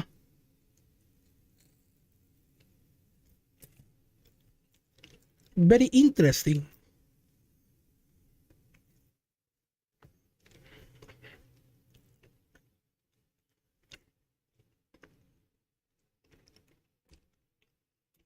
Yeah, we saw the wall run right here. You see?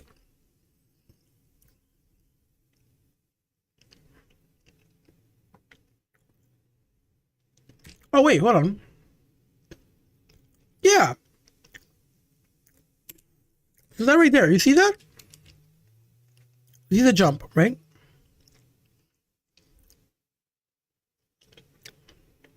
That jump right there. It's normal, right? Normal jump. This is not a normal jump.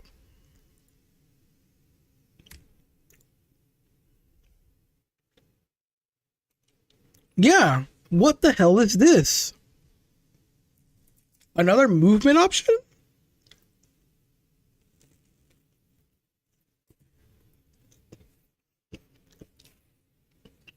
Also, I feel bad for these little guys. I think those are two babies and the mother. They're getting shit on. Wait. Only the mother got hit.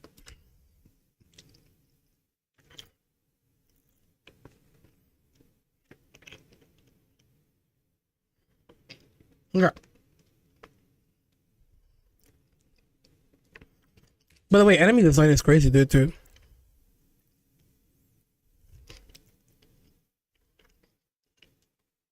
Who was it?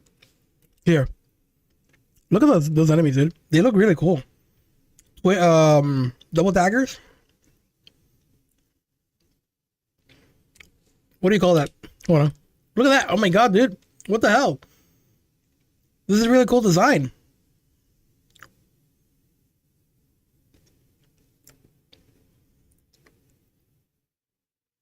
The dude jumps in the air. I don't know what's gonna do after that, but jumps in the air. This is what I was talking to you guys about. Some enemies, we have enemies in Hollow Knight that go in the air and you gotta deal with them, right? But this is what I was talking about. Like developers might just take it and go like, yeah, if there's more acrobatic combat, if there's more aerial combat, then let's just make the enemies also go for those. And so this enemy probably would have probably jumped in the air to just do a follow up of some kind. And look at this. The other one here was also like ready to. You see that? Like it went down a little bit. It seems like it was going to jump as well. Now, Hollow Knight has enemies that jump. We have enemies that jump in the past. But usually their attacks is like, I jump and then I land. Unless you're flying, then you fly and you stay in the air. There is the knights in the cities where they can just latch onto the wall and then they get out of the wall and start flying. I don't remember if they actually can go from grounded movement to aerial. I think they've never done that, so yeah. But these enemies looked like they were gonna be suspended in the air to do an attack before resuming their fall.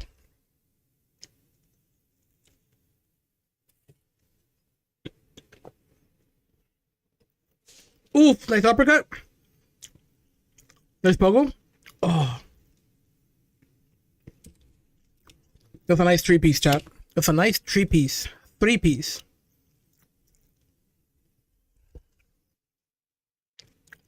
Could have extended it.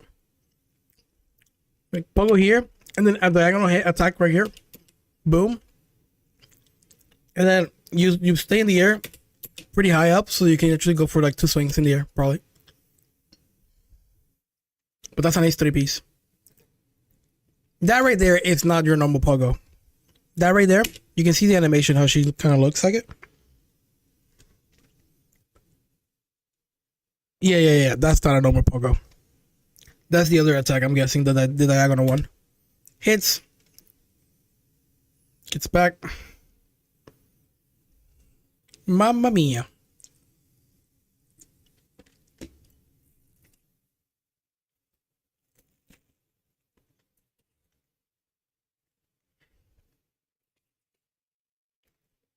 A vast, handcrafted world. It is vast, alright.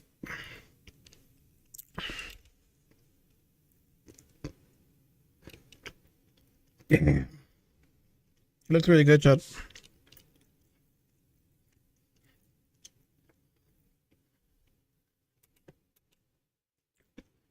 The design is amazing. Love the parallax, dude. Yeah, freaking love it. There's the flying enemy right here.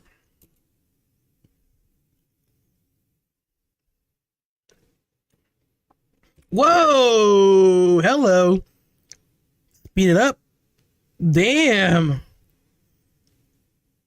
Oof, double jump? Dude, the movement options go insane in this game, dude. It goes insane, dude. Here's what I think. Oh, shoot. They really didn't show if they're incorporating a system around charms. It seems to me that maybe, just maybe, I mean, I could be wrong. Maybe maybe we saw this in the past. I gotta look for like old footage, but maybe they might not go the charm route, and they might go the mobility route kind of thing. If you know what I'm talking about, where like you can actually make a build of like your tools to for area movement. You know.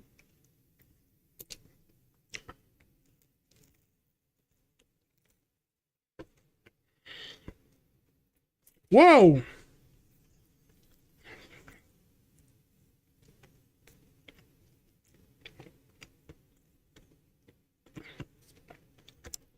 That's sick, dude. What is that?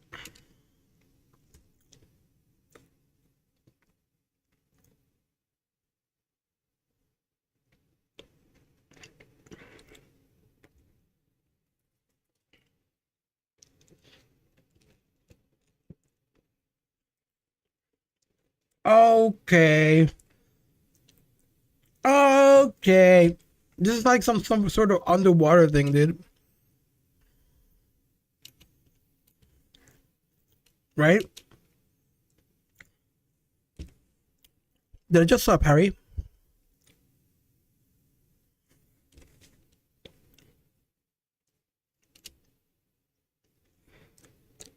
No, it was not a parry.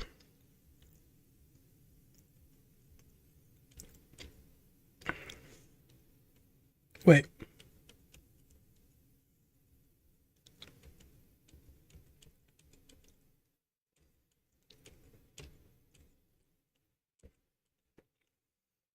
No, it was charging for this attack.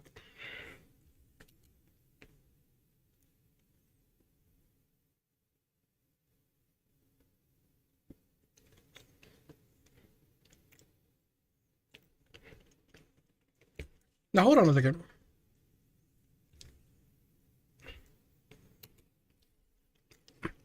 It's not using any of these. So then, what are these? Because these things look like tools. They could be traps. Hmm. They could also be like sub weapons, right? So you got sub weapons, and then you have like skills, like movement skills, and you have sub weapons. And sub weapons can actually add to your movement, like how she started like spinning around, spinning crazy. That could be a sub weapon that functions, that has some movement option, like has a bit of movement. I can see that. But then this didn't look like a sub weapon, or maybe it is. Like I just don't see it up here. Doesn't look like any of these icons represent this sort of attack. This looks like, it looks like it was charge. So charge attacks might not be a sub weapon thing. That looks like the main weapon's attack. So this probably is a charge attack, not a sub weapon.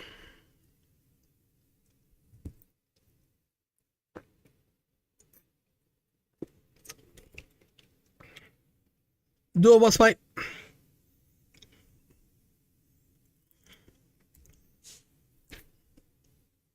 Seems like they're actually pushing for multi fights here, because we have, these are 3 fights here. We have 3 fights here. We have that duo fight. But these actually, wait, it was saying ferocious battle, ferocious foes. Okay, so these are not boss fights. These are not. These are like not like. How do I say this?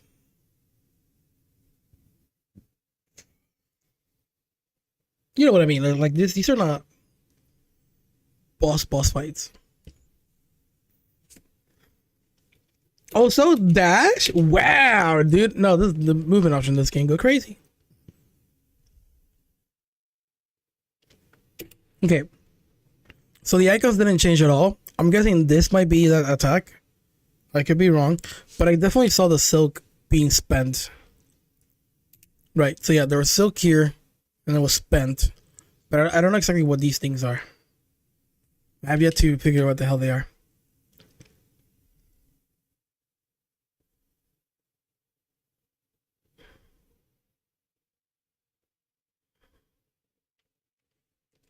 Was that a dash? Yeah, it was a dash. Wait, did she start running once the dash was over? Is that a thing?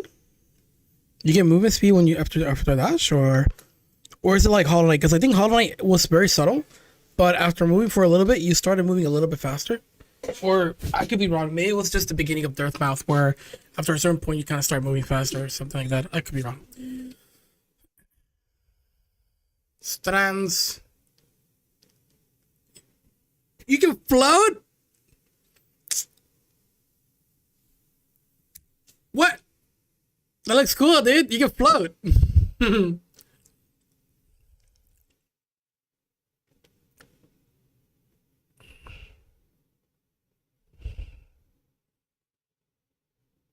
Backflip? Are you kidding me? What in the world, dude? Oh no, people are gonna be able to swag in this game, dude. This game is gonna have the expression.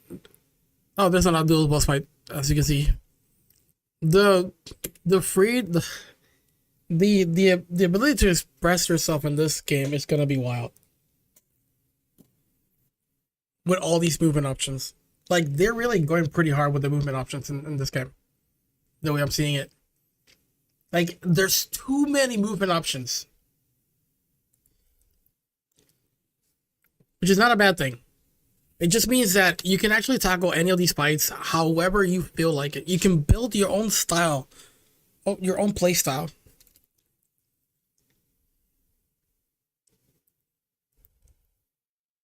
For the hitrunners, that only means like it's kind of be a little bit harder to find what's the right path. But at the same time, it just means that there might be the case that there is no right path, and you can just do whatever you want. Eventually, there will be something that is optimal or like the most consistent, but all this just means you can just play the way you want to. Also, this is kind of funny. This is kind of funny. That's really good. This battle looks amazing, by the way.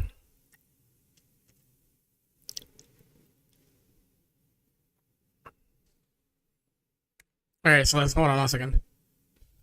We have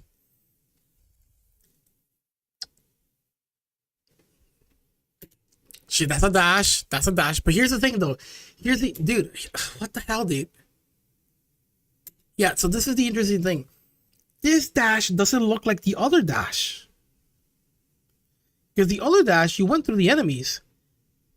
Now you could say that it's the same thing. It's just that for bosses, it doesn't really go through bosses. It wouldn't really make that much sense to me. The other thing I would say is like the animation for this dash doesn't look the same as the other one. The other one, your character was flashing. This one, not the case. But you basically, this is the interesting thing. It hits the enemy, and immediately you go airborne. Immediately you go airborne. There might be that sort of move where actually you just go airborne on hit, and you can choose whether to go forward or backwards. And I say that because we actually saw Hornet attack an enemy earlier. Instead of going forward, she went backwards, like backflipped it. So maybe it's the same attack, and you can choose which side you want to go airborne.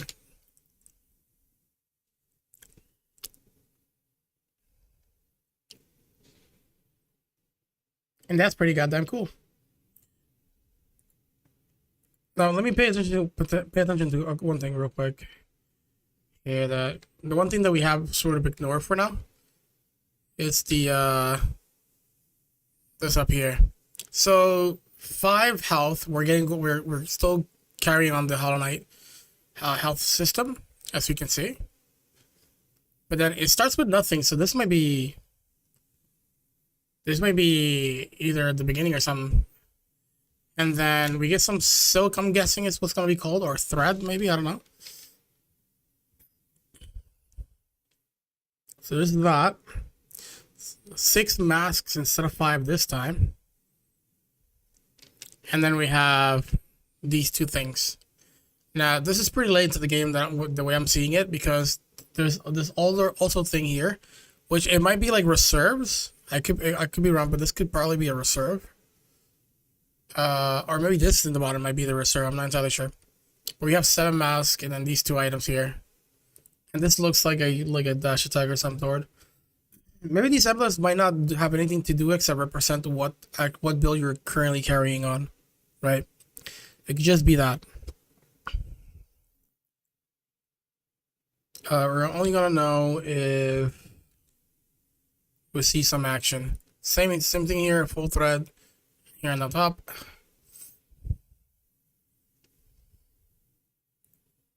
A different one, but this one's the same. Interesting though is you can see this in the border has changed. Which indicates there's another system in it. There's another system within this that we're not entirely sure about. And the only thing I could think of, the way I'm seeing it, the only thing I could think of is this represents your weapon. Because here is like the pointy part of it, and you can see that over here it extended pretty far in. And this definitely looks like, I mean, it seems to me like this is Hornet's weapon. So this might be like I said, a representation of like how much the progress of your weaponry, right? Like the upgrades. That's what I'm talking about. So it could potentially be that. And also we see this sort of part here where it cuts in. I wonder if this is something a little bit different from this, or it just visually looks like that and it's just extending a little bit more. You know, it's like if it's a special like whatever's in there, maybe a special silk or something. Horny going up. Obviously, by the way, I think this just represents the soul. Like if you like in Hollow Knight, you can do abilities. You expend your soul. Like that. This is the equivalent to that. So I'm fairly certain that's the mechanic that we're having here. And so yeah, you just extend it, make it better, just like in Hollow Knight, where you had more slots to fill in your soul, so you can do more stuff. And you can see we start with a pretty basic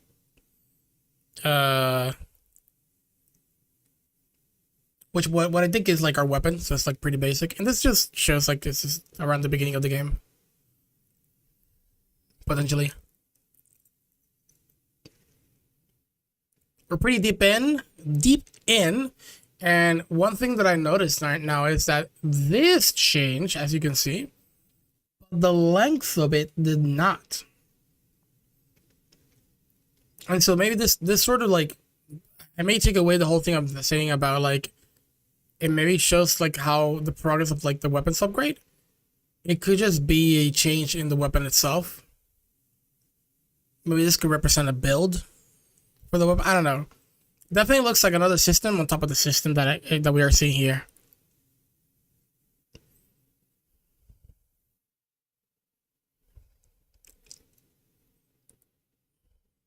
So let's see.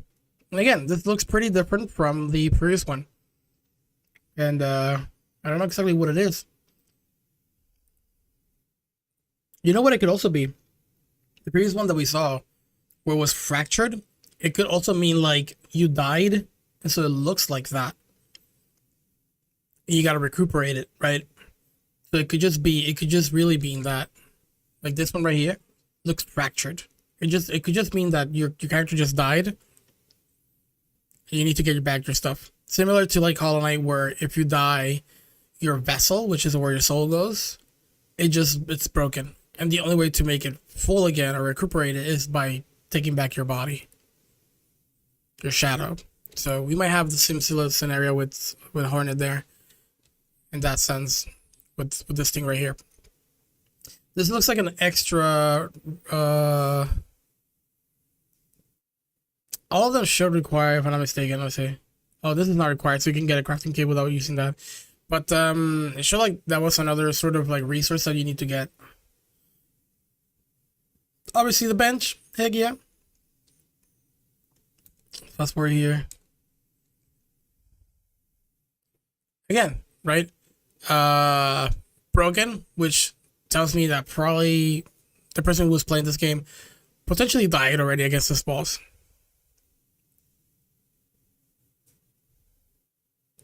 Okay, see a full here, very extended. And we have two sort of things here, which I don't know what it is, but we also see the mask over here change, which I find it pretty interesting. Let me see something. Yeah, so that's the normal way that the masks look. This one looks a little bit different. It might be some sort of armor, or like if you take a hit, it breaks that one and then you can resume or something. I don't know. Or as some sort of it could be an armor, or like yeah, it probably is an armor. That's what I'm thinking. Bogo. Up and down, we don't see anything. Oh, change the mask again, changing this in the background as well. This is crazy, and no icons in the front. So yeah, I don't know what's happening here, but it could possibly be that the system is more like changing how your weapon functions. Maybe there's different type of weapons that do different type of things. You know, like the dashes and the drills and all that stuff that we saw. It could probably be dependent on the type of weapon that we're using. So like Hornet's main weapon actually has different sort of styles or functions, and you can change between those. That could be the case. And then, you know, sub weapons in the bottom. That makes a lot more sense to me. Now, I saw this has a bit of a drill. I do know a particular scene that has it. We could see if it actually shows there again. We know that using the grapple is expending resources. So there's that as well. But there, look at that. What the hell? Okay, so hold on. There was an enemy here. Okay, so this is interesting. So latches onto this enemy, right? Kills the enemy here. Expends this, but not the thing in the top. Right? Go up, go up. Here as well. And then this. What is this? It used it, right? But we don't know exactly why. What was it about? And then it regained it again after killing the enemy? Uses it again here. And then gets it back. But why not in the first enemy, y'all? That's the thing that I'm a little bit curious about.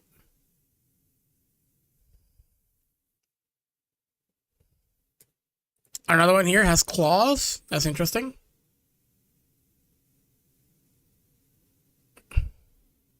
Uppercut. Nothing super crazy here. It's not gonna show any footage of what we need to see. Oh, so here it is. Okay. So yeah, these are sub weapons. This icon right here is the same one that we found when it was trying to buy. It was a trap. So this is a sub weapon. Is the way I'm seeing it.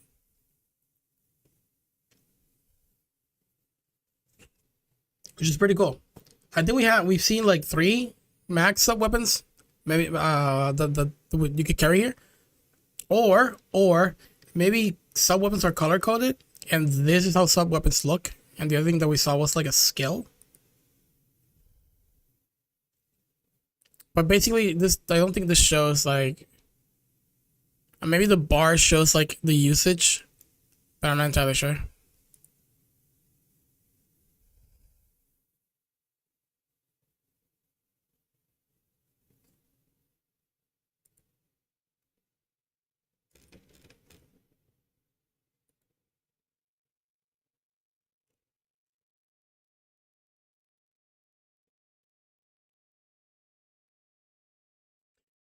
Okay.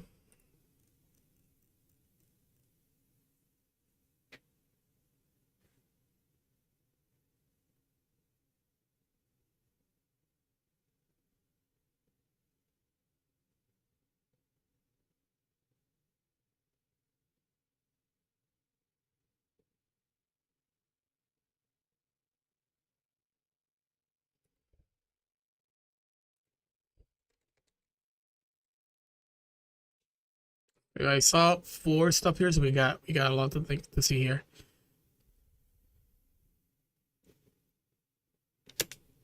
So pause. Thing 1 is pretty late into the game already, seeing what is like 9 masks already, but we have what the hell is this, dude? We have like what it looks like 2 sub weapons, maybe a skill attack, and then I don't know what this is on the left side. But the interesting thing is like this is upwards, this is downwards, and I don't really know what to think about it. The one thing I could potentially say is like this signifies aerial ability, and this one signifies grounded ability, because this is basically that, if is what I'm guessing, right? That's a weapon. We got a double jump, launch onto that.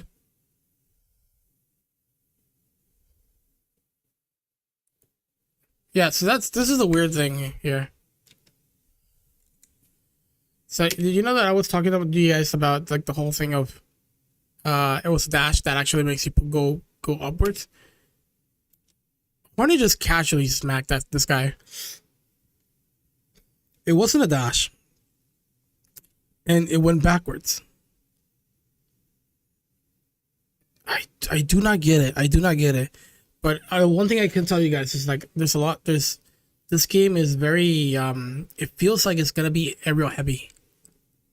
You know, there's things that sends you out in the air, and from there you can play around with stuff. Okay, so this is what I wanted to check. So there's a drill, and bingo, that there it is. So this could mean that the thing at the top here tells you what type of this will signify skills, I'm guessing. It's like you have this one with the drill here, like a screw. It might mean like you will have these types of skills, right? So there'll probably be different types of weapons or different styles of weapons. Is what I'm guessing, and that actually is pretty cool.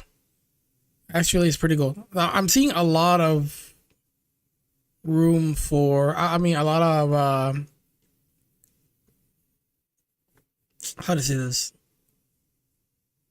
I'm seeing a lot of options, for combat. That is a drill attack, and I think it has to do with this thing up here.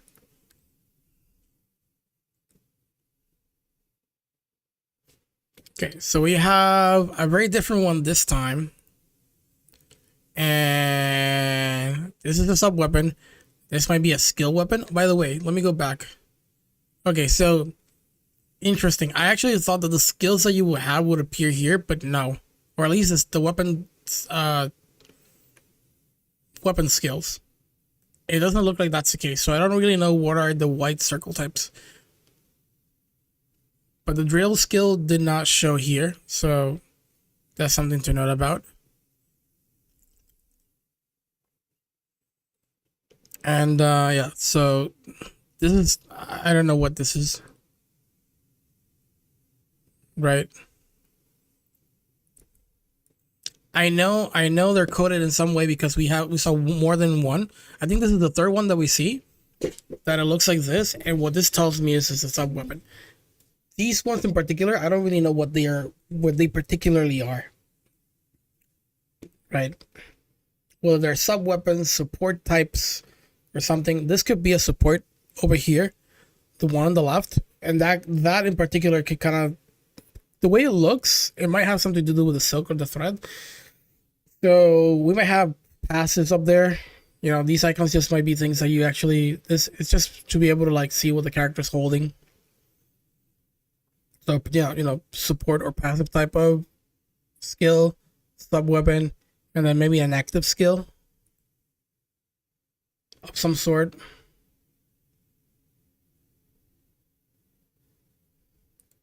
What do we got here? Different. Ooh, that's a very interesting. If that's a weapon, that's a very interesting weapon. Oh wait, might that be it? Yeah, that could be it, chat. I'm not gonna try to read deep into it, but here's the. I'm not gonna try to read deep into it, but I might read very deep into it. So like the weapon itself, it looks like a little wiggly, right? So it means like there's a bit of like a playstyle is a bit more like how do you say this? Sort of fluidity, I guess. It's like you just weave in and out kind of thing. And the animation that plays out in this aerial moment here, it just looks like it's weaving into it. You see that? And then weaving in and getting out. It's like, and you can see like the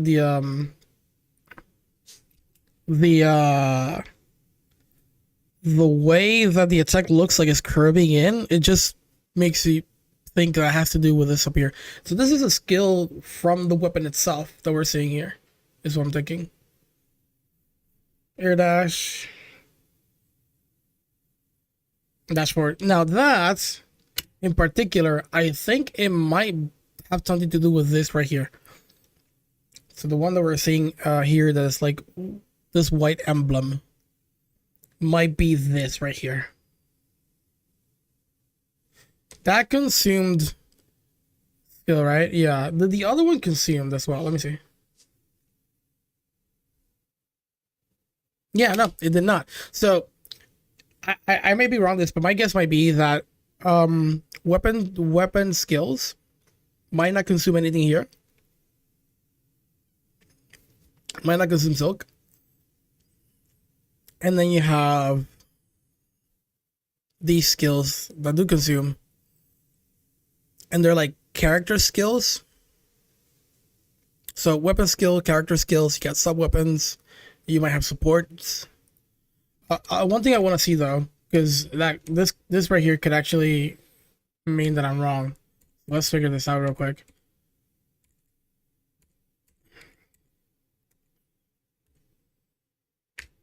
All right, so let's see. If this drill, oh no, wait, it's not here. My bad. What was the drill again?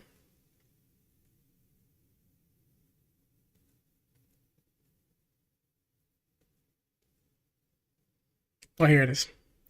So if this drill doesn't, yeah, this drill didn't consume any, right? Let me see. Yeah. So the drill didn't consume any silk or thread, whatever you want to call it. I'll call it silk for now. It didn't consume any silk, meaning that this is a weapon skill. Right, not a character skill. Let's just say character skill for now. There's a chance that we may have those two things, like weapon skill, character skills. Character skills has like limited slot. Weapon skill depends on the weapon that you're using. And then we got these which are sub weapons. These three in particular, they're pretty interesting because one actually has up arrow, the one has like a downward arrow, and this one is like neutral. So I don't really know if like this is dependent on you being in the air, in the ground, and then no matter where you are, this still works. This is what I'm guessing. Pretty cool nonetheless. These ones are character skills, is what I'm thinking. So again, here, this looks like a character skill right here, and this looks like a support thing, like passive active. I mean passive ability.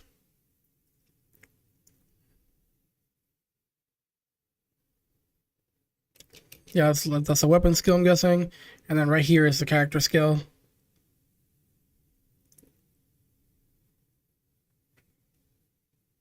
Different type of weapons, so I'm guessing no drill here. But I don't know exactly what it is because I don't see Hornet fighting, I'm guessing.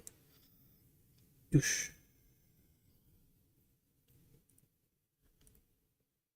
Now here's the interesting thing. I think that this is a character skill, but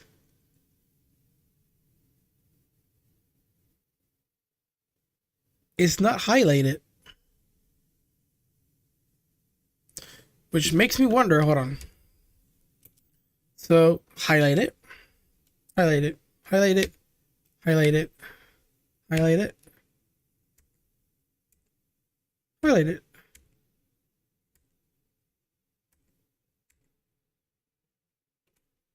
Yeah, okay, so that doesn't make any sense. Like, it's highlighted here. Or not highlighted, it's on.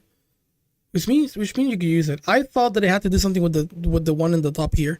Where like if you don't have anything up here, you can't really use that character skill. Because every single one of them had it except the last one that we saw. And I was like, oh, it might be that this refers to character skill. And you can only use one, you can only use a skill if you have this, but I might be wrong here. I might be wrong. Pretty cool stuff.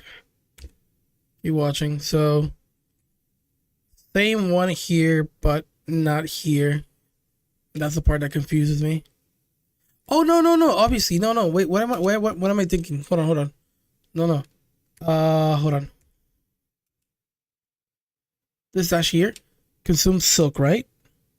Yeah. Of course. That's why. Yeah. My bad.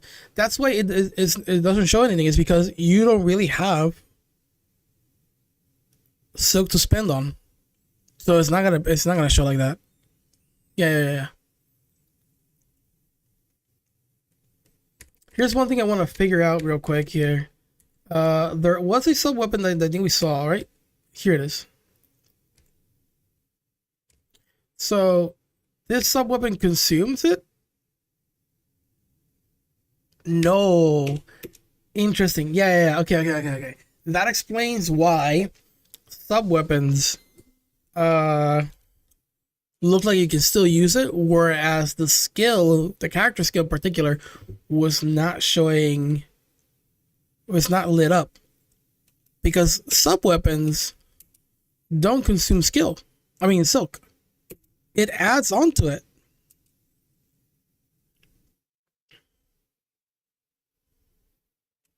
That's a skill. That's basically like a weapon skill or a character skill that does consume.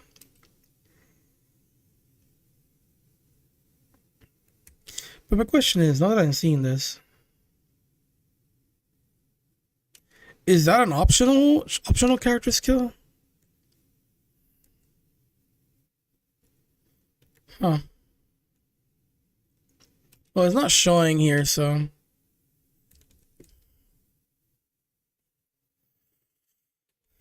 All right.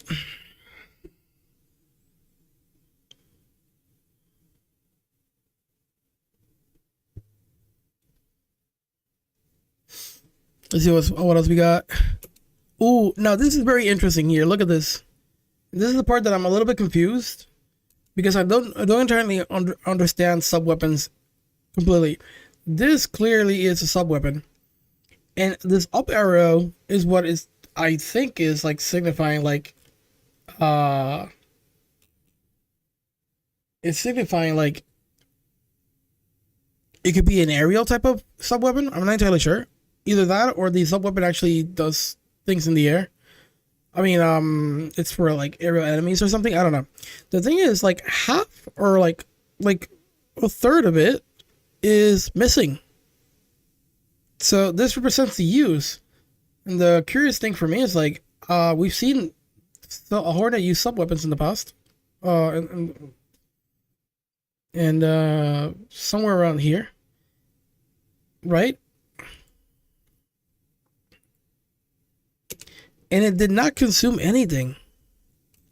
So I'm a little bit confused about that, right? Really am confused about that.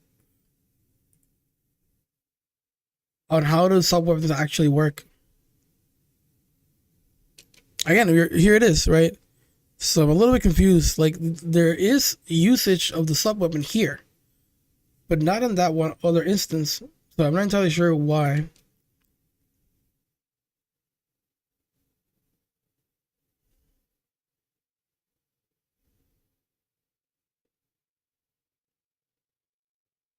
Damn, that snap.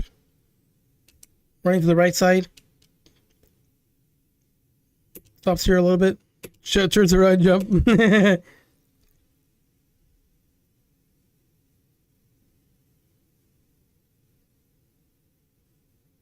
Restore a kingdom's hope. Oh, interesting. Okay. So this is not the aftermath. This is like a kingdom is actually in problems, and you're here to restore it in some way. Again, we got up, down, and then neutral. I'm not entirely sure what this means. This could, actually, now that I think about it, this could mean not what it does. Because now I'm seeing down arrows on this one. What I think this means is just like which button does what. I think that's what it is. I think what it means is just which button does what. Right?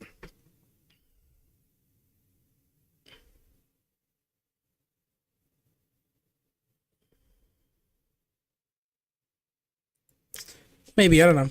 We'll have to find out when we play the game, because the game is coming in like 2 weeks, so no biggie there.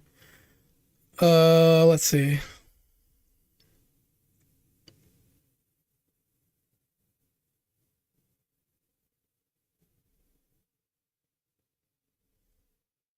Interesting.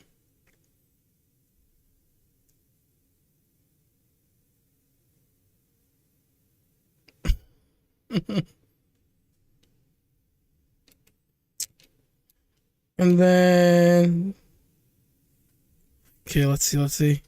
Only one sub weapon. Dashes in. Planks it. In the air. Double jump. Dash.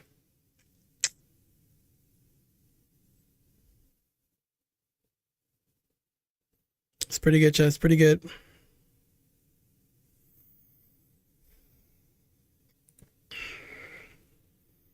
Well, safe to say that I'm hella excited for it. Looking forward to what's gonna come. And if I can be completely honest, it's not a bad.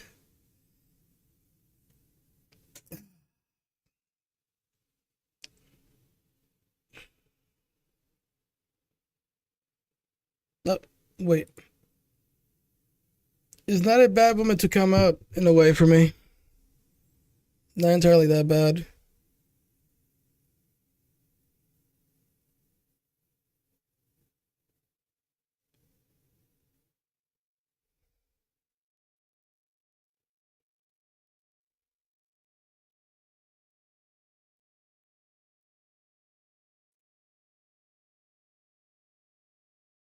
Not entirely that bad, dude.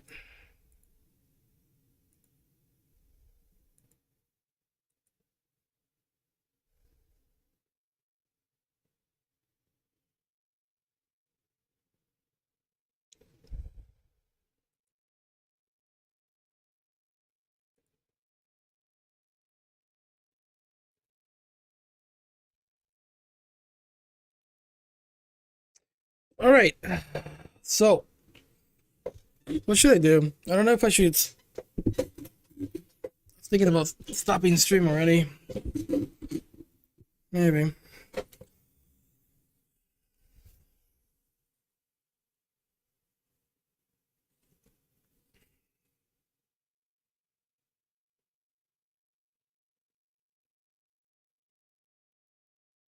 Put that back in. Oh my god.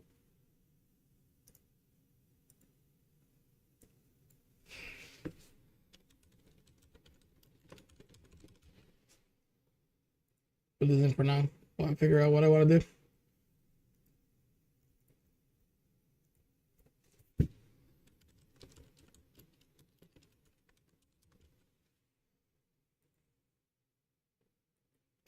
Man, this is gonna suck a little bit because I really wanted to be over with Devil May Cry before that game came out, but I don't know, man. I can really grind for Devil May Cry and try to get the run, but shoot, wasn't really expecting this, to be honest. I was hoping I could get a little bit more time.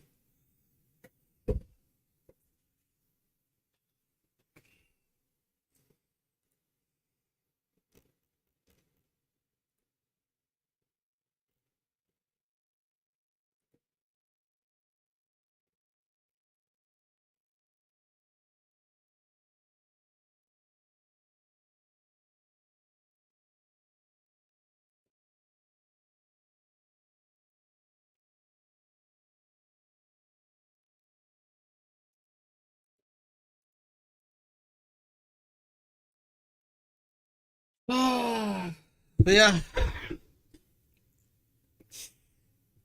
2 weeks, man. 2 weeks is a bit too soon for me. Well, I was actually expecting a release on like October or December. I would have been fine with that.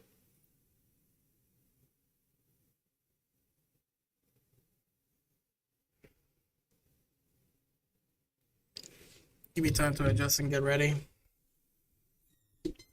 I'm literally not ready for it, but it's fine. It's not a big deal.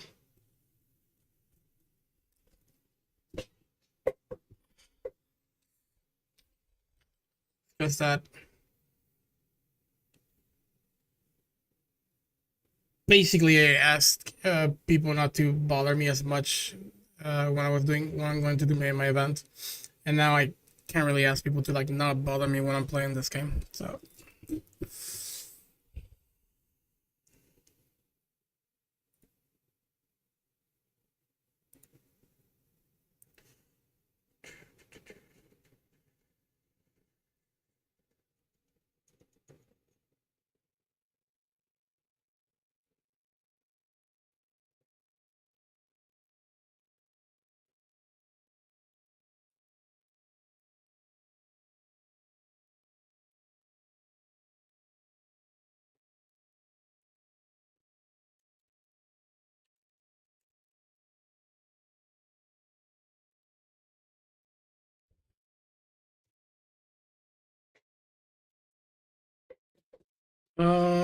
so what should it be? Halo or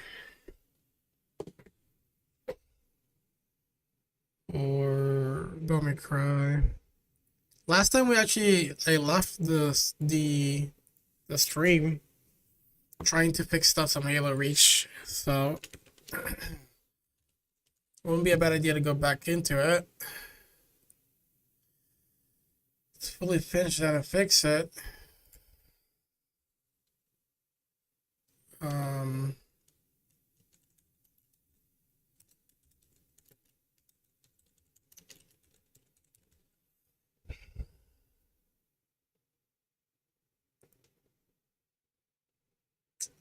so sure, let's do that.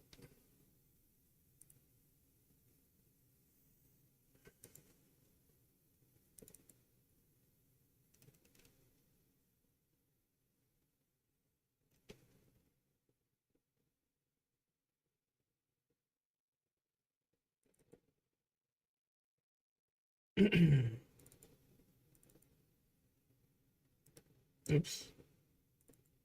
Wait.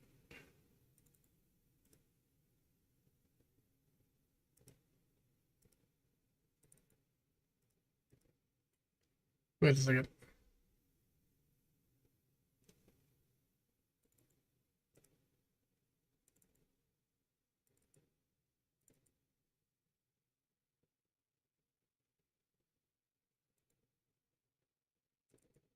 Oh. Why does it look like this? What the hell?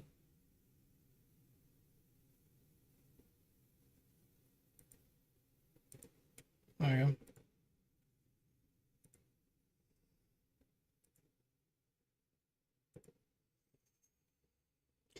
Okay.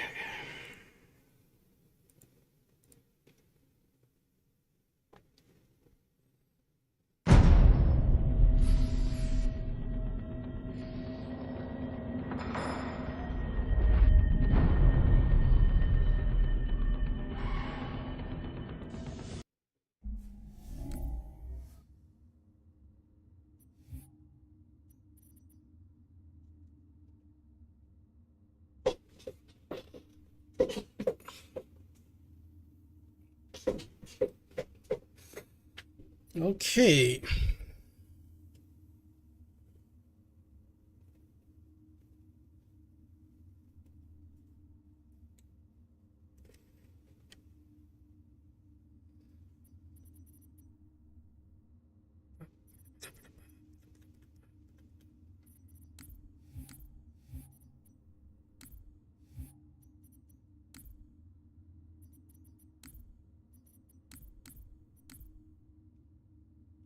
We'll do a little bit of this to just just chill a little bit, and then make the decision whether to continue.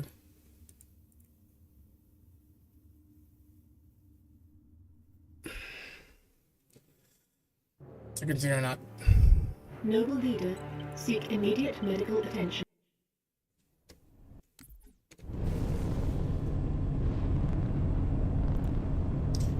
Alright, Halo Reach, PoE cannon, inject checkpoint.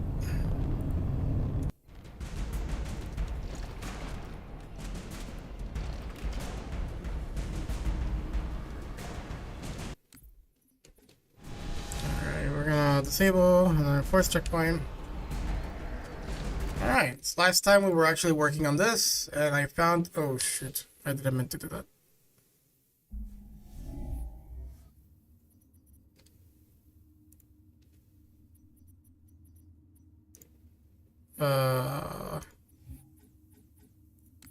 I'll do reach, resume.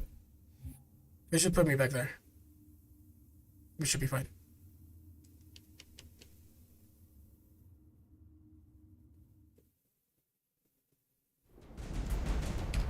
Good. And we found something, and I want to see if I can fix that, make it better. Cruiser moving into position. I need it dead.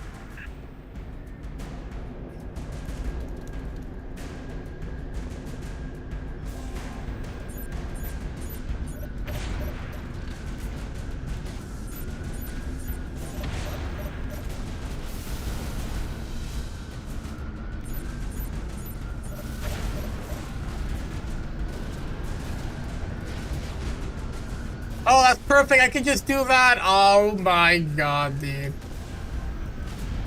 I can just go to the left. Driver won't crack those shields. Steady, Spartan.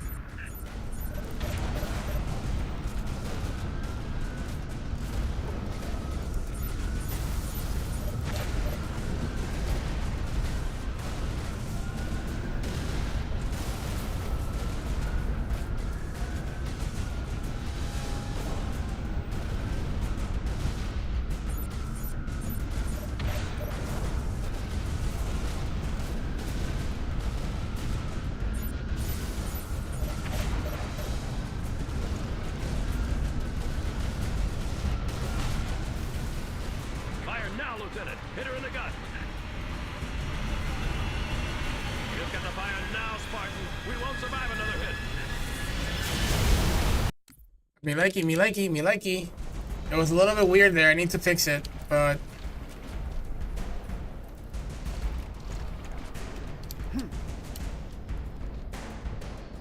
Cruiser moving into position. I need it dead.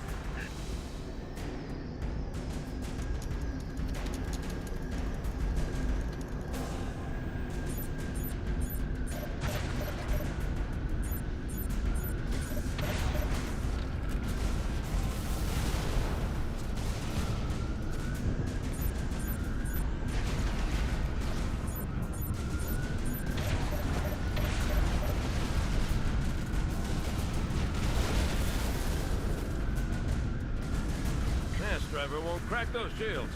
Steady, Spartan.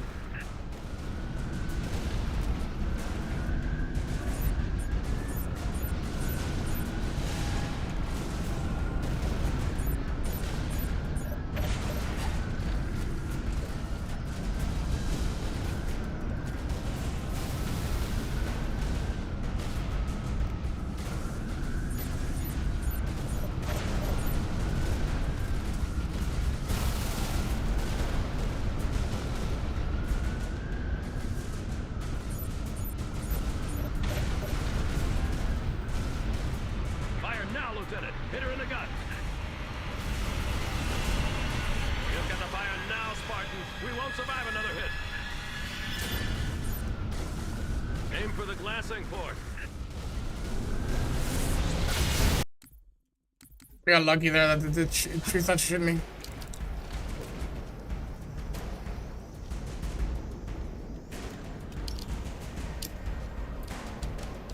Cruiser moving into position. I need it dead.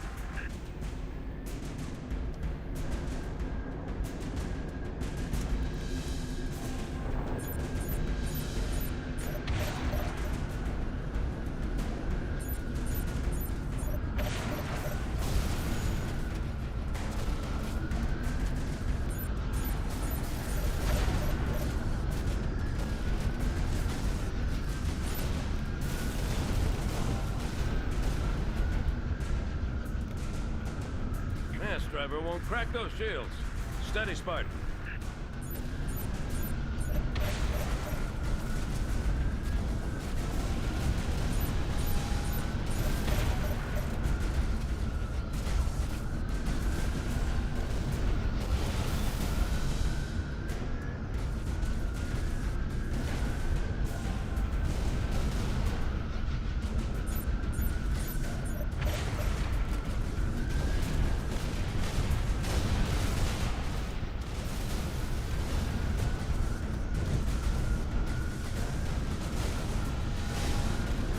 Fire now, Lieutenant. Hit her in the gut.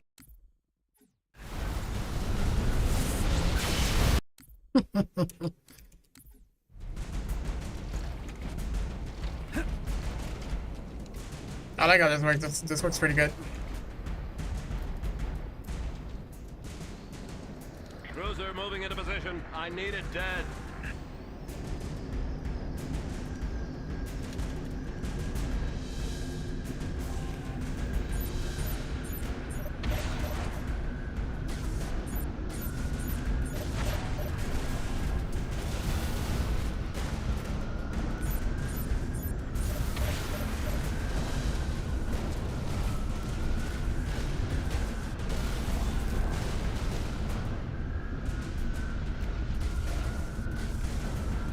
Yes, driver won't crack those shields. Steady, Spartan.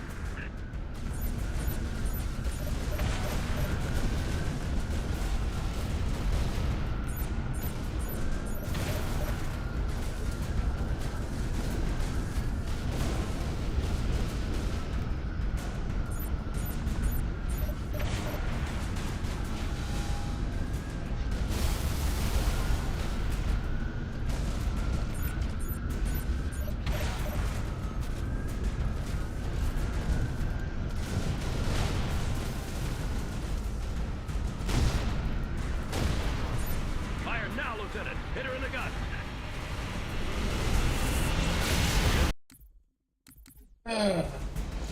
I like this. I like this. Looks pretty good. Give me a second, chat.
All right, chat. I need to go. We did a little bit of practice. It was a pretty good practice, so I am happy. Happy with what I found. I just need to like get better at it to know exactly what to do. But this is a perfect. This is close to perfect. I'm actually happy with the strat. We'll see how that goes after a bit more refining. But yeah. If I do decide to come back, I'll probably come back around 4 p.m., 5 p.m. But if not, then I'll see you guys potentially like maybe tomorrow or the next day. I just have to go in a bit of a short notice, so I do apologize. Anyways, have a good rest of your day. And I hope you guys have enjoyed